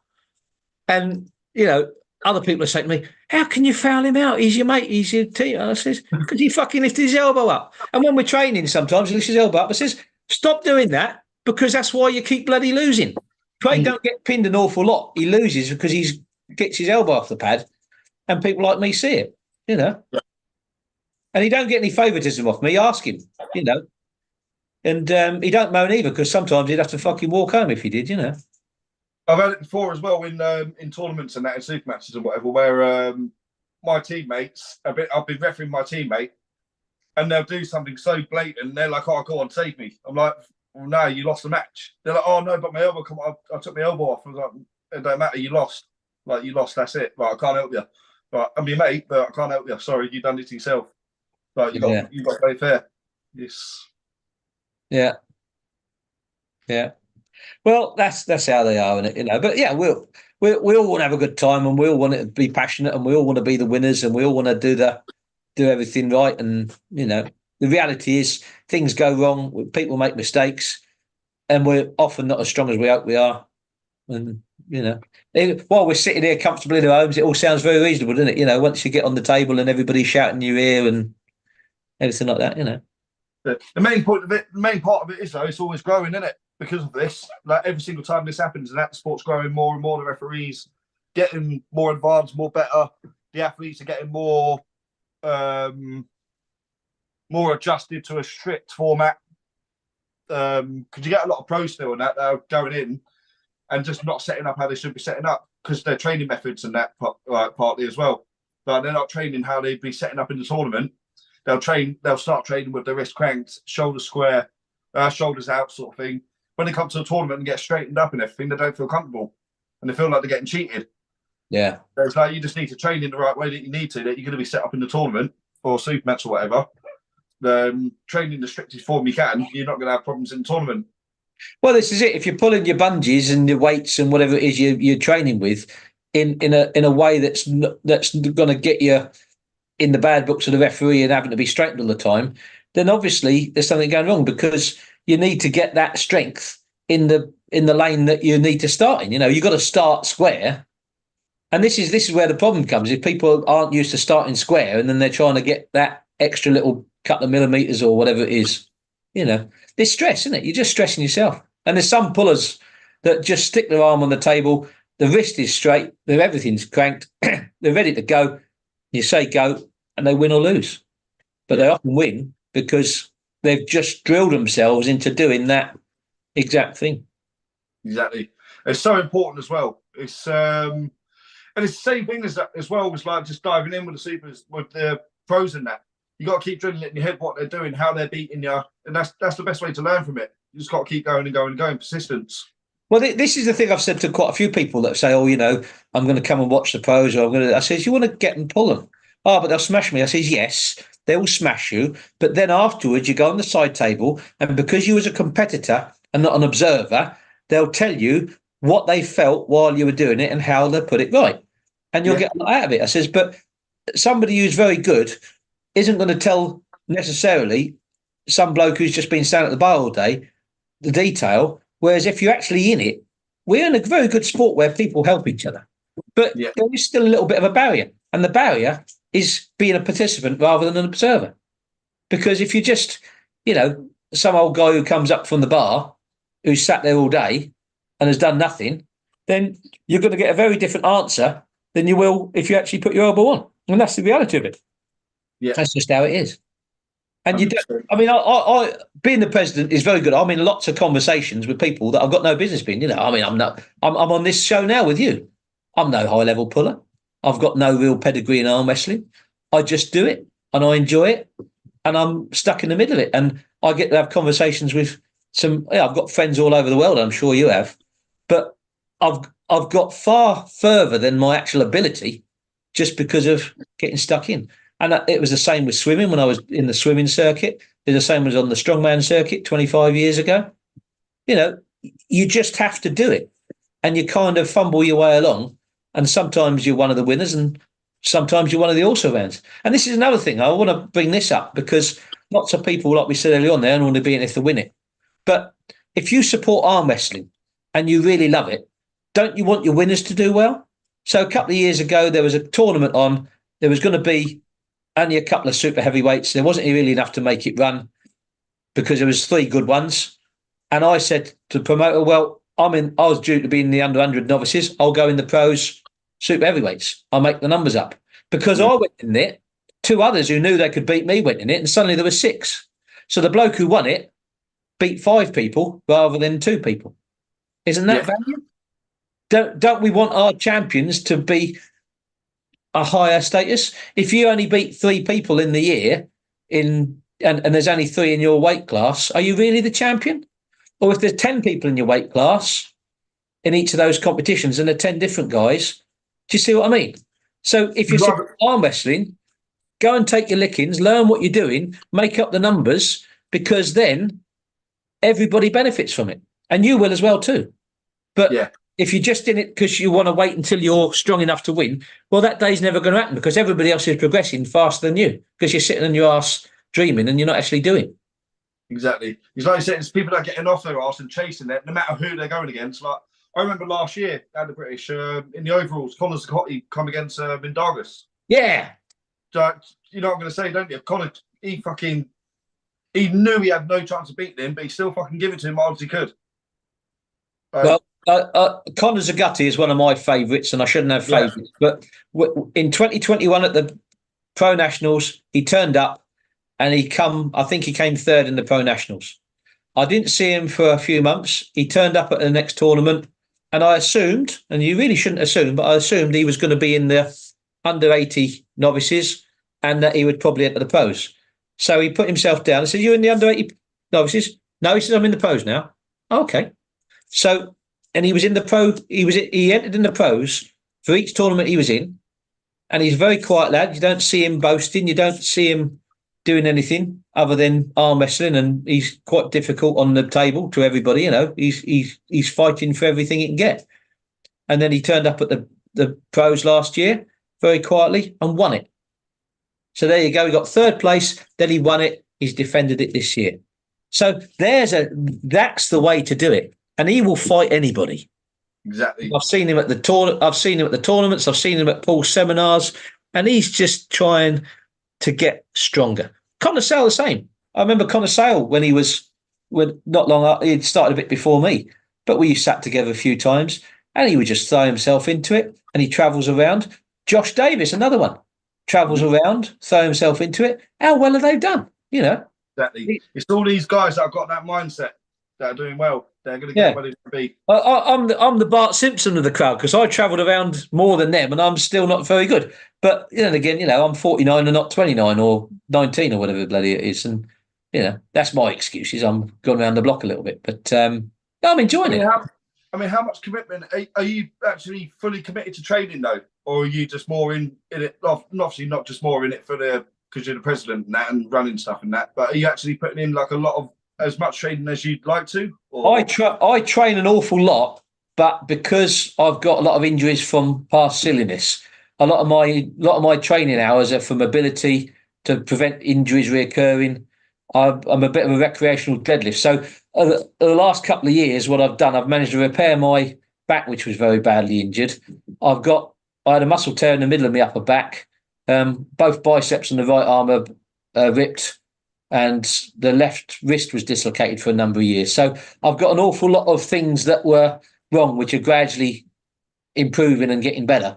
And I think about arm wrestling a lot, but the actual training I do is a lot of stuff I have to do around arm wrestling because I'm trying to make myself stronger, more robust, and then gradually get the chain up with it. Because when I came into arm wrestling, I was very badly beat up from illness as well as injury. So it was a kick up the arse. I'd been involved in other things at different levels and was quite good at it. You know, I was quite good at swimming. I swam to France and I was involved in a lot of that sort of stuff. Still am a little bit, but not the same way. But I decided I was going to take arm wrestling when I was in hospital, not sure when I would come out of hospital, because I thought I need something that I can do that's going to make me in a pool of people which are stronger than me. I did a job with a bloke this week and he said, "You're the strongest bloke I know." I said, "That may be. I'm not the strongest person I know." And that's the thing. That's the thing that drives me to keep training and keep trying to be better. Because, you know, there's been times when working and stuff, I've been the strongest bloke there. But then again, do you want to be a big fish in a little pool or do you want to swim in the ocean? And I like to swim in the ocean. Yeah. And, you know, I'm quite proud of the fact when I see Kyle doing well and going to East versus West and in America, he's just been in America. I've been against him on a tournament and I've lost, but I put everything in to try and win. Yeah. Adrian O'Dwyer won the World Championships this year and I've been smashed by him mercilessly in a competition. And I really felt it, but I survived it. And after I survived it, I thought, well, you know what? I'm not doing so bad because, you know, I'm still here. And that was quite a hard hit he gave me there.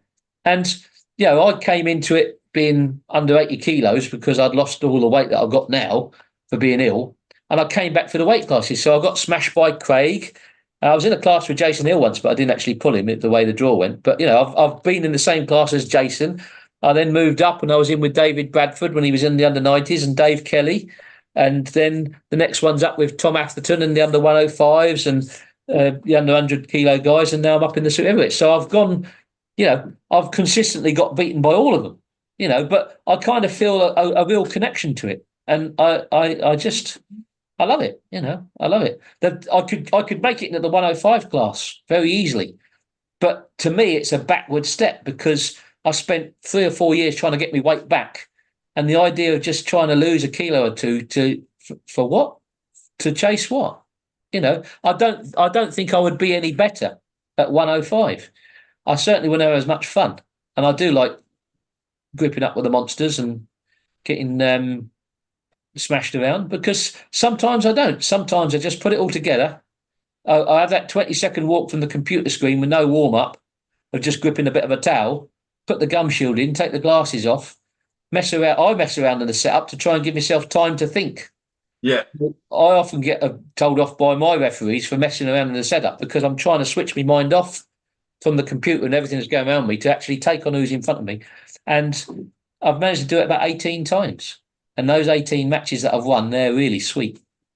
And yeah, I got smashed in the Nationals just gone. But I had, a decent match with Darren and a decent match with Daff. I lost them both, but they weren't smashes over. And I've had a lot of matches where I've lost, and I've looked back and thought, I should have done that and that and that and that. But I was in it, and that's the thing. I was in it, and that's what you want to be, isn't it? And that's a really good point as well. If you look back at matches and that, even if you look back at it and say, oh yeah, I could have done that, because everyone does it, don't they? You lose a match to someone, if it's a pretty close match and you lose to them, you can look back at the video and you can say, I should have done that, I should have done that, should have done that. That's the learning curve there, isn't it? Yeah. And that's literally how you learn from the match. You look back at it, you think, I could have done that. Next time I come against that person, I'm going to try my hardest to do that instead of what I've done already. Well, here's the thing. One of the Nationals last year, Dwayne Reese was unbeaten in the Novice Nationals. He smashed everybody, was unbeaten into the final, and he won the final. And I had no recollection of who I'd been against because it was quite a stressful day. And I watched the videos back. Daff made some very good videos. And I watched me against Dwayne Reese and Dwayne Reese against everybody else. And I thought, although I lost, it took him 5 seconds to beat me, and he pretty well smashed everybody else. And I thought, well, that's where I made the mistake. So then I got drawn against him in the tournament in March. Now, I didn't win, but I had a long match with him because I did the things that I didn't do before, and it got me a bit further. Yeah. Now, I still lost. But suddenly that 5 second match that I lost turned into a 20 or 30-second match, which I lost. Exactly. So, that to me is progression. I can cling hold of that and I can think, well, yeah, that's good. And, I lost a match with Scott James back in December last year, but it was a good match. And then I watched him then go on to take on Uncle John and Mitch Tutt and do some other big things, much better than I would have done. But, I really thought, well, yeah, because again, like we always say, there's a bit of styles and a little bit of awkwardness, and maybe it was just a bit my day and it wasn't his that day. He still won, but, I was in it. And that's the thing. I want to be in it. And yeah. And the thing is, you wouldn't know you're in it. You wouldn't have known that if you didn't enter. No. You wouldn't have a clue about it. You'd think that they're actually like right up there compared to here. But really, it's like it's an adjustment that makes a difference. Really, rather than a power sense and that, it's just doing the right thing against the right person. Evan Burgoyne said something on one of his big long drunken ramble shows the other week, which was very true, because somebody was ribbing him about the fact he hasn't won a match in a long time. But he sort of said, well, yeah, but the people I'm against are good. He said, and the thing, he says, not all, he said one or two of them weren't, but he said, that if you're winning all your super matches, unless you are the top man in the world, then are you just taking easy matches all the time? Are exactly. You just, yeah? Or are you going to try and improve, and are you just going to take on anybody? I mean, Todd Hutchins a year or so ago had a price list. If you wanted to arm wrestle him in his backyard with no cameras, it was this much. If you wanted to bring a camera, it was this much. If you wanted to go to the tournament within a certain distance, it was this much. If you wanted to fly over to the other side of the world, it's this much. And he would fight anybody, but that was what the price was, because he was a professional arm wrestler, and that was the prices. Now, that's a man who's suddenly he's at the top of the world again, isn't he? Because he's got the attitude, I'll fight anybody. That's how it is. Now, he is at high level enough to demand the money, but that's the thing. And Evan is going out there. and he's taking on whoever wants a match with him. And, if you have a match with him, it's going to be tough. It's going to be intense. It's going to be hard work. You might win, you might not. But he's not taking easy matches. He takes the matches that people say, I'll take you on. He says, all right. So, and isn't he going to improve? Of course he is. Of course, you got to. 100%. You got to chase the losses to learn, ain't you? You got to chase the losses to learn and improve. 100%. And like I said, the people that are trying to go into tournaments and that, only if they think they're going to win. Obviously, you get people that enter it because they think they've got a chance of winning. But you'll get people that are dodging the tournaments because of there's certain people in there and dodging weight classes. But that's why we've got such a high turnover of people, because we get very strong people who think that they're going to be all over the sport. They turn up, somebody of your build smashes them to the side, and they consider their life choices and decide to do something easier. Because suddenly the idea that they built up they've built up this amount of muscle and that they're so big and they're so strong and that they're good at this and good at that, And didn't we see it at Manchester Expo when you was dressed as Spider-Man and all these muscly guys were just getting thrown around the table? Because their own mind doesn't allow them to think there's a possibility that there's something they can't do. Yeah. And when they can't do it, they don't stick around often to see whether they can improve it. It's just, let's do something else that I'm definitely good at in my lane. And there's something to be said about that. Why try something that's hard? Well, the reason why we do things that hard is we want to improve. That's why. There is one guy from that expo that he's stuck at Armwrestling. You know the biggest guy there that tried it? The massive bodybuilder one, Ryan Mackins. I don't think I wasn't there on that day. I came on the Sunday. I saw the videos, but I was there on the Sunday. He was literally the biggest guy that came up to the table. Paul come up to me here and he's like, right, Tom, don't hold back on this one. Right, yeah, he looks pretty big. He asked for chalk. I was like, right, he might know what he's talking about. Then he said to someone else, do you mind if I have a warm-up with you? I don't, right, this guy definitely knows what he's talking about. Right, it's on. And then I gave him a little hit and just went through him. And I was like, right, he's one of them. But he actually come up to me, like, with the mindset he's actually going to kill me. Yeah. Do you know what I mean? On tables. Then straight after that, I said to him, right, let's just go slow and whatever.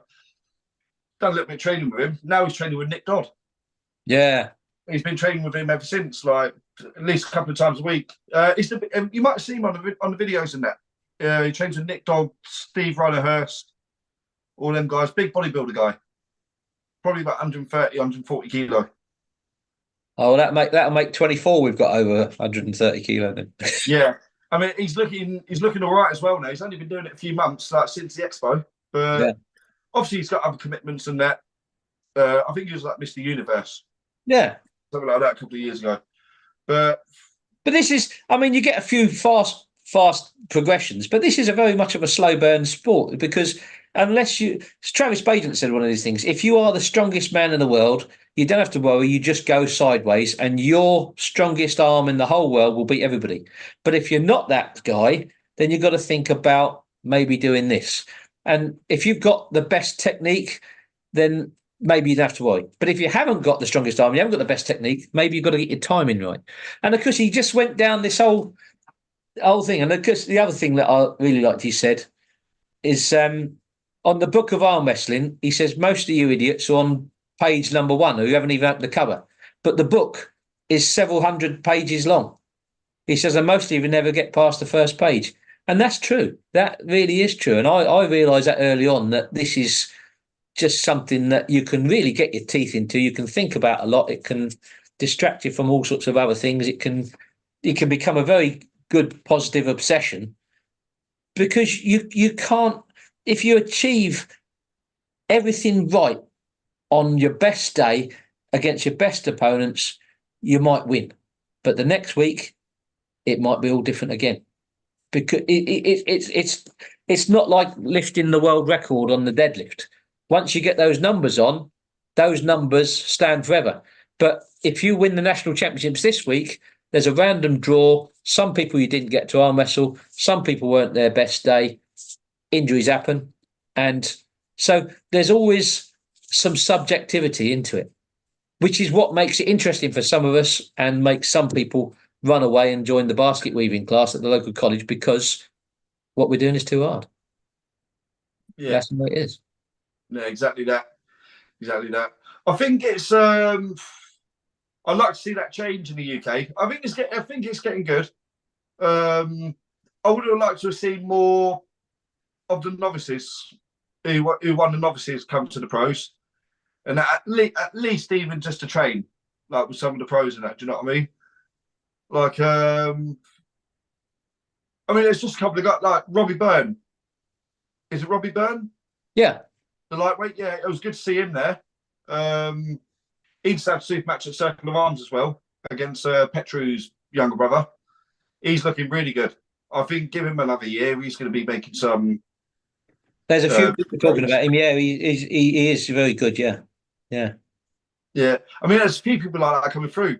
There's a lot of people that when we started talking about the pro and the novices and that, and there's a bit of a thing that went on. Then people started talking about Curtis Reynolds as well.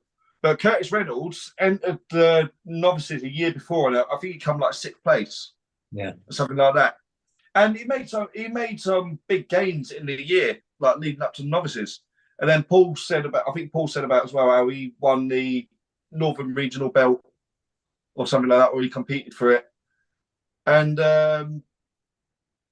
but you're not a pro until you've solidified it in the class.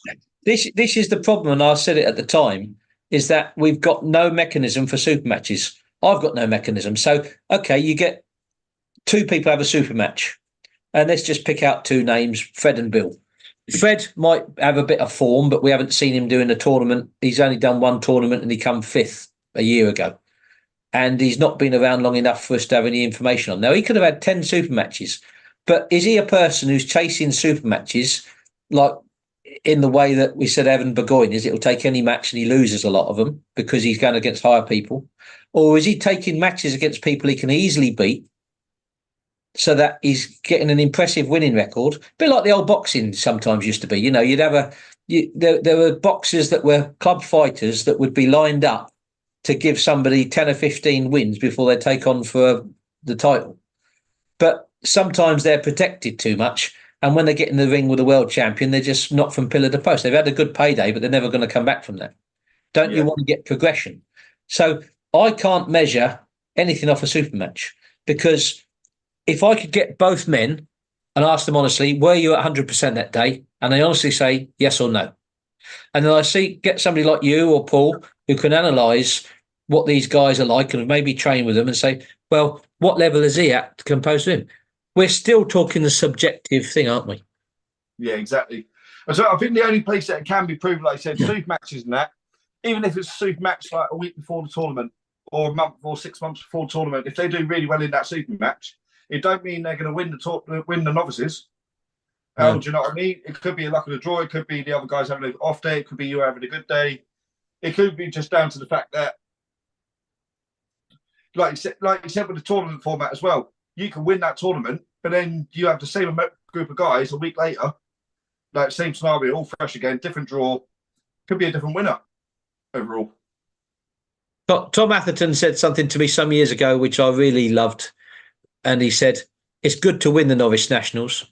He said, it is good. He said, but really, it is just the tallest dwarf competition.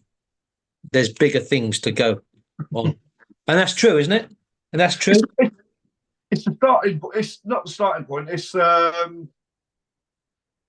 crossover, isn't it? Yeah. I think when people win the novices, they should be wanting to strive to that next level. Yeah. Like they should be able to, like, as soon as they do that, they're right. I'm in it now. I'm in the pros now. Let's get it. So let's see what we can do. Yeah. I'd like to see that mindset a lot more. I'd like just have a bit more hunger for it. Because you get people that are wanting to enter the novices and win the novices, and then saying they're happy with that, and they become complacent with it. And you get the other people that just want to move past the novices. You get some people that don't even want to win the novices before they go into the pros, like Conor Scotti, and Urban was another one as well. He never entered the novices; he went straight to pros. Yeah, I was in the Iron Arm 2 against Craig and Jason and David Zabotny. Obviously, I come 4th out of 4 there, and because again, when I started, I wasn't sure how long I'd have to take part. You know, I wasn't sure how long my health was going to hold. And I thought, I'm just going to go in everything. I'll go in the novices and the pros because I want to get as many pulls against as many people and see where it takes me. Because there might not be next year. So that is how I looked at it. I still look at it a bit like that now. You know, I find it very hard not to pull in a tournament, even if I'm running it and I'm doing 100 other things, because I think, well, you know what, this could be a good day. I never know when the good days are. I've had some very good days when I didn't feel good at the start of the day. Yeah. And I've been in fantastic conditions sometimes and underperformed. So, you know, you just don't know. So you should always have a go. That's how I look at it. If you've only got one chance at it, you make the most of it, and you want to find out exactly what you're capable of doing, like in yourself. It's not about proving a point to anyone else. It's more about for yourself, isn't it? Like, what can my body actually do? What can I actually do? Like, how far can I go with this sort of thing? If I really commit to it, what can I actually do? I don't just want to win a trophy that's like there's only two, three people in novices and that I know I can beat them. I want to know what I'm actually capable of doing. Like, and I've got this many years to do it. I've got this amount of time to do it, and that I'm going to try my hardest to do it in this amount of time. See what I can do.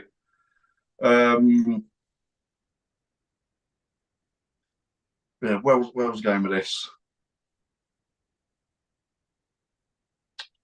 So the brain fart. Well, I've got something I want to throw in, which again is something I heard, and it was something Travis said. His idea of how the world ranking should work. And he said he wanted to pitch it to Engin. This was quite a number of months back, so obviously it hasn't happened. But I love the idea and the concept. And I don't know whether we could ever do it. It would take a lot to do it. But to have a real true, who's the best arm wrestler? You imagine this. You have a tournament once a month. Yeah?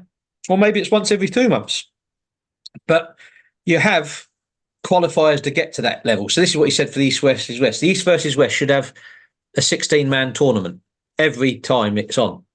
And the top man is the challenger for the next super match. So you've got Levan, who's the champion. All the others are paid to be in that tournament. But they've had to qualify to get in that tournament. And the bottom two get kicked out, or the bottom three, and the continental champions get put in it. You've got reserves that turn up. Well, okay, Levan takes on whoever the winner was last tournament on, and let's say he wins.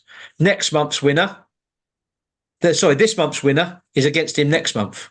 But if Levan can't compete because he's injured or he's ill or something happens, then the bloke who comes second to the bloke who won it, that's your match to take the vacant title.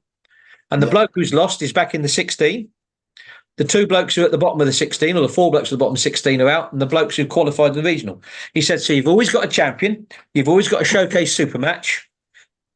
There's a rankings list every so often because you know it came first, second, third, fourth, fifth, sixth, seventh, eighth. That's how you know who the best arm wrestler is.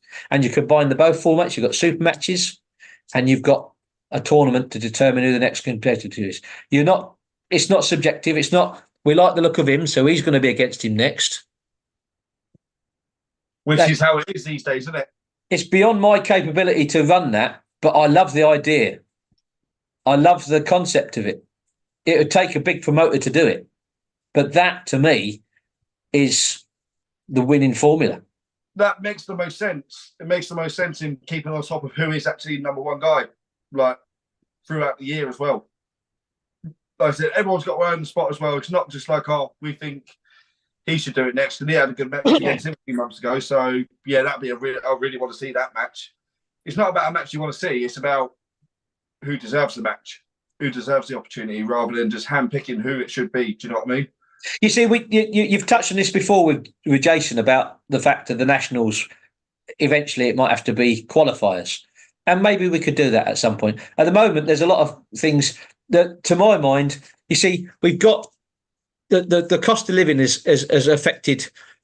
If we hadn't had the things that happened in the government and the cost of living and the fuel going up, I was quite thinking that we'd have had 300 for the Nationals in 22. Yeah. And how was I going to sort that out? I didn't quite know. But the government intervened and gave me a couple of years breathing space.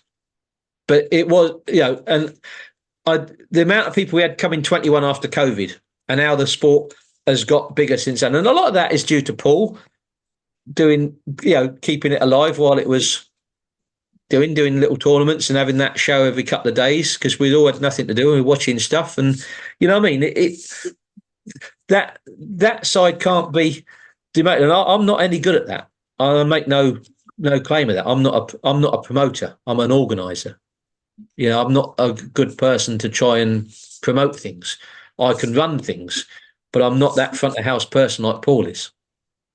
So, but the growth of the sport that has come on since, and it's been popular, and there's waves of things going. But of course, also we've got lots of little things have sprung up.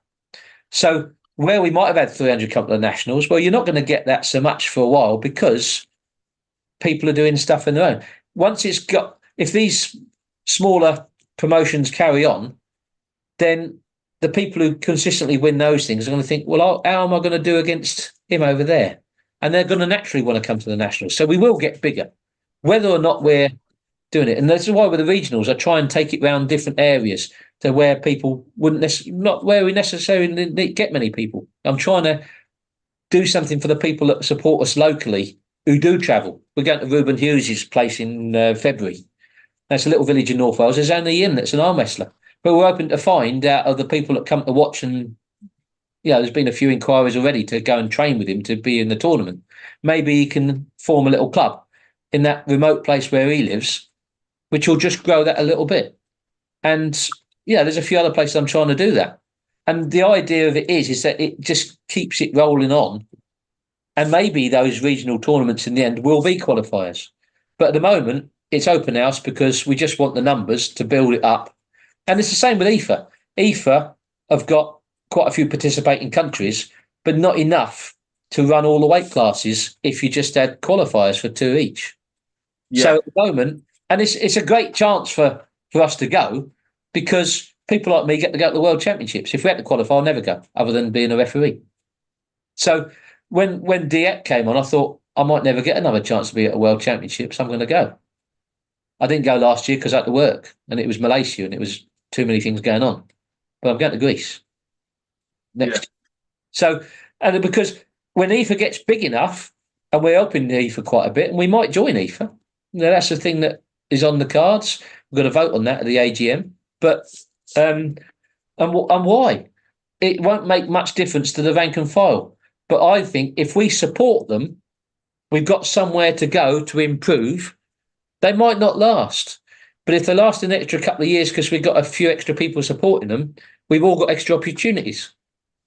Whereas if we don't support them, or we just let it pass by and they fold up, then where do we go? Because WAF's a very tough route to go, and it's very expensive as well. So you said about it the other day. It made me laugh when you said last week about the hotels. The first part of the show, you said, it'd be good if I organised something where we got a hotel. And then you told me later on that you went to WAF and you stayed in a different hotel from what they had, and then they charged you. Yeah. But wouldn't that be the same thing? If I had a hotel complex and did a deal, half you bastards would still want to be an Airbnb. And then I've got... it's... But again, I only want to do things that are fun. I'm not a tour operator. Exactly. I'm organising arm wrestling. I'm not trying to be Thomas Cook. Exactly. So, I think there's a difference though. I think like if you was to do that, say like you said, there's a difference between this is a recommended hotel that I've got you discount if you want to take it. Yeah. Compared to you've got to take this hotel because we're getting a percentage off of it. Yeah, but each one of these ideas that you come up with, you and Jason, every Tuesday, I can cost it out in time, and that it's going to take me an extra so much time to organise it, and it's just an extra lot of headache. And I think, fuck that, you do it. Yeah. When I retire and you and Jason take over as president and vice president, I shall expect to see all these improvements that I didn't do that you can do. I'm just building up a base for you, Pet, to take over. No, that's it. I won't be doing that anytime soon, mate. I'm not going to lie. It's funny because I have this conversation with so many people. Ideas, but yeah. No, the thing is, mate, it's I mean, no one can fault anything that you're doing at the minute. Like, you can, because I make a lot of mistakes and I upset a lot of people, but I do it with the best of intentions, and I'm trying to be happy.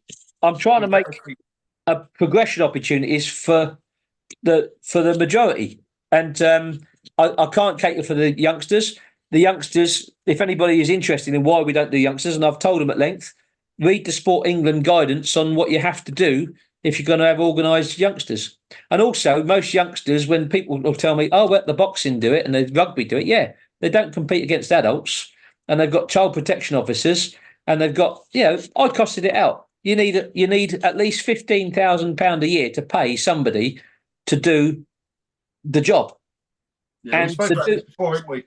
And to do that person, the sort of person who does that is like they're people that they are administrators, a professional, and they've got no interest in arm wrestling or anything else. They are just administrators who have jobs and sit behind a desk and deal with complaints and all the other sort of stuff.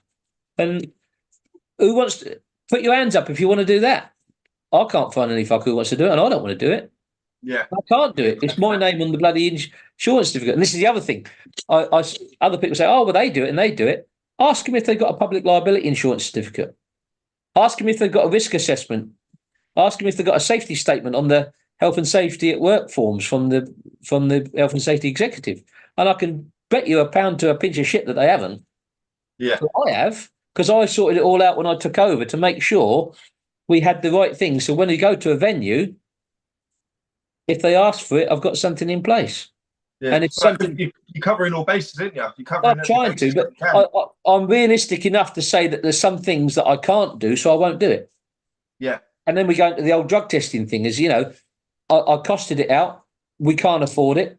You need 375 people to pay a membership fee to fund drug testing, and another 375 to get everything else working for those numbers. So you need 750 people paying a yearly membership. We got 45 members this year. So where did the other 700 come from? Yeah, exactly.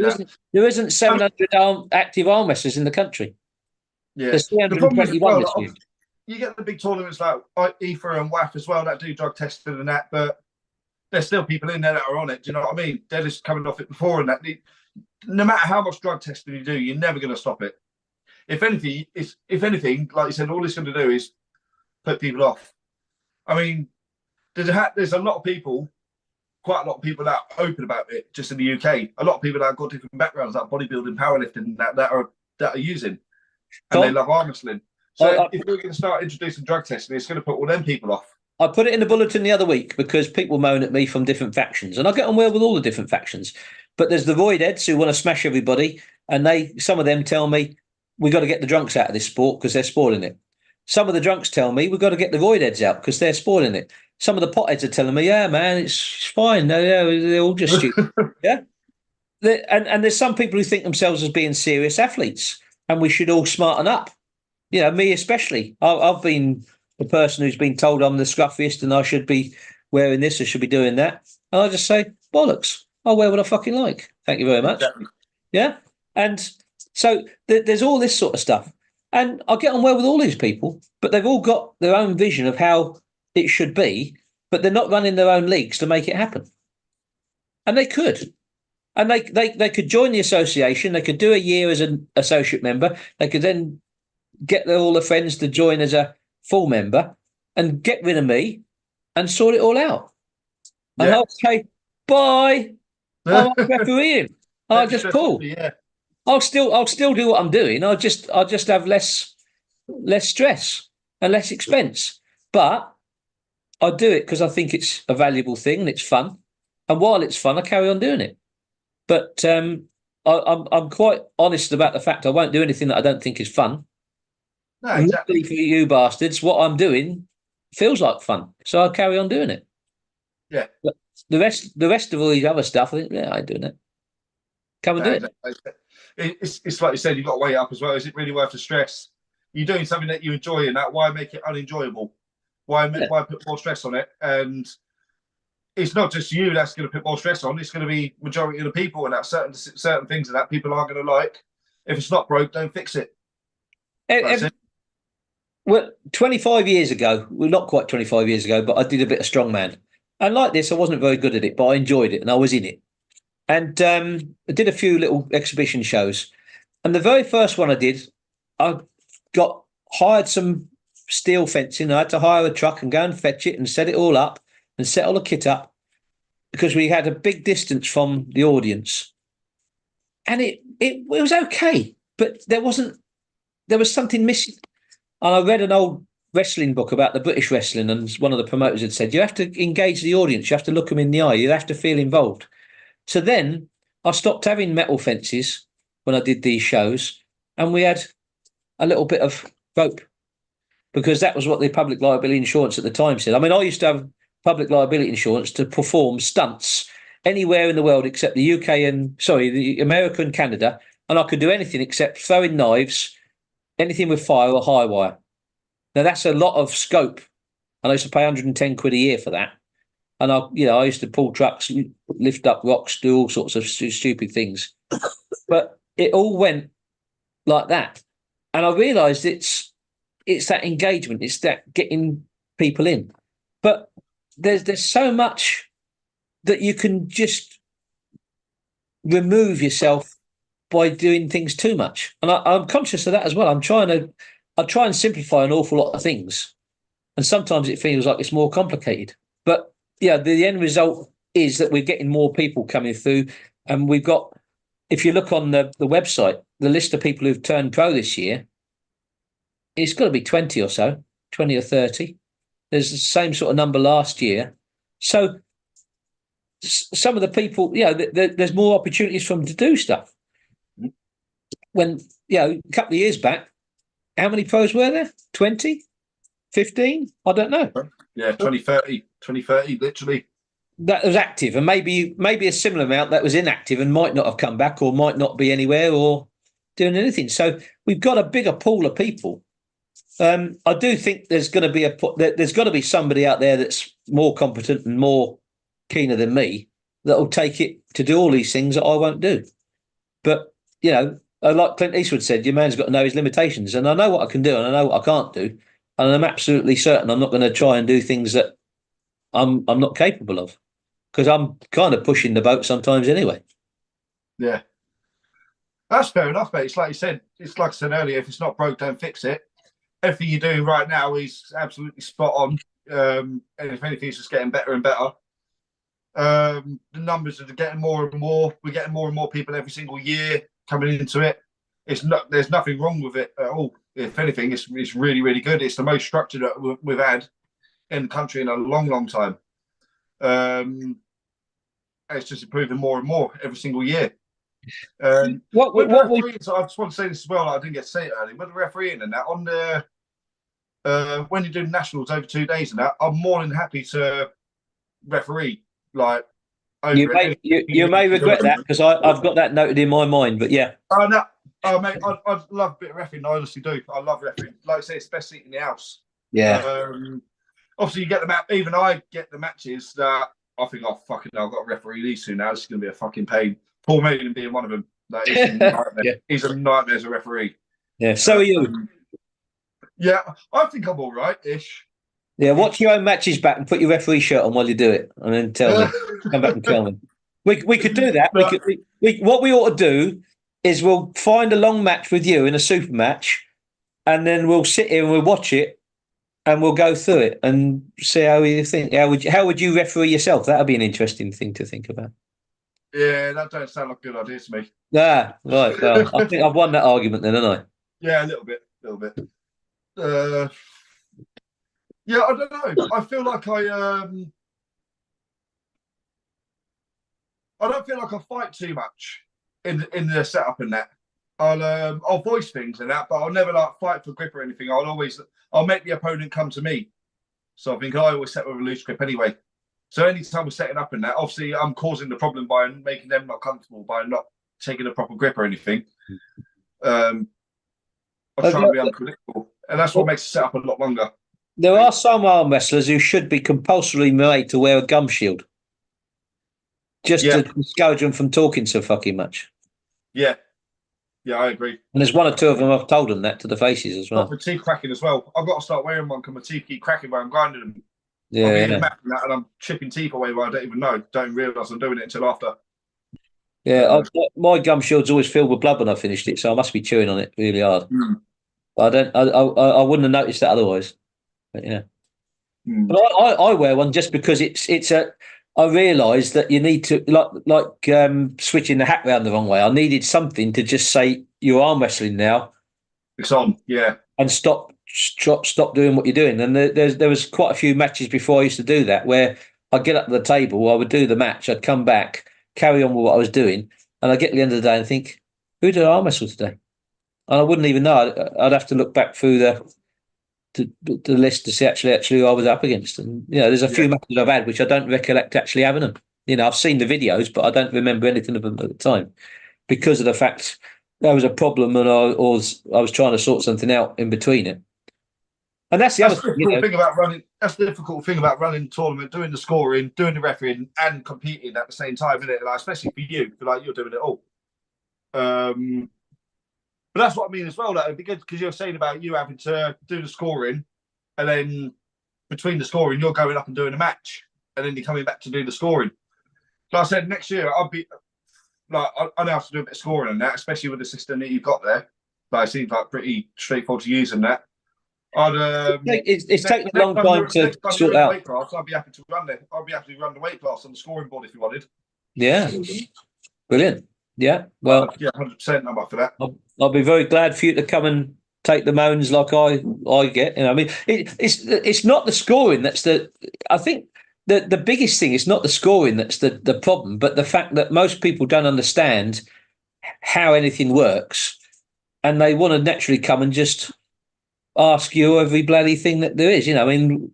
I'll get them come up to the table to tell me that they've won, and I just did this, and I won that match inside, and I did this, and I'm running everything. I'm not interested, I'm just trying to. I said to one chap, and he knows who he is, and he said, "Oh, I just won that match. I did inside." I says, "Can you pull outside?" He says, "Yeah." I says, "Like in the fucking car park somewhere. I don't have to listen to you because I'm But yeah, but it does get like that. Some people just are on you all the time. Yeah. And they want to be hanging around the score table and asking fucking 100 questions. And I've got after about the third question of the day, I've got no patience at all, as some people have noticed. I've noticed a little bit, yeah. Yeah. But you have to, because the thing is I'm conscious of this. If I stop and I just engage people too much, then everything else stops, and then everybody's waiting around. And the person who was demanding that, I had one chap at a tournament come up to me once halfway through, and he's like, "Oh, I'm going now, so if you could just sort out my certificate, fuck that, I'm doing this. We're having a presentation at the end. It'll get sent. You can pick it up next time you come."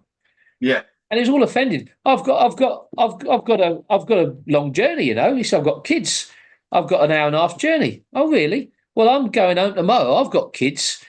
And it's going to take me 4 hours. It's going to take me 4 hours to go. And I ain't going home until tomorrow because I'm sorting out your fucking shit. So fuck off. I ain't bothered. Yeah. But there's probably someone else in the room that's travelling like another 4 hours more. I've got like 6 kids and whatever, and they're waiting till the end to get their medal.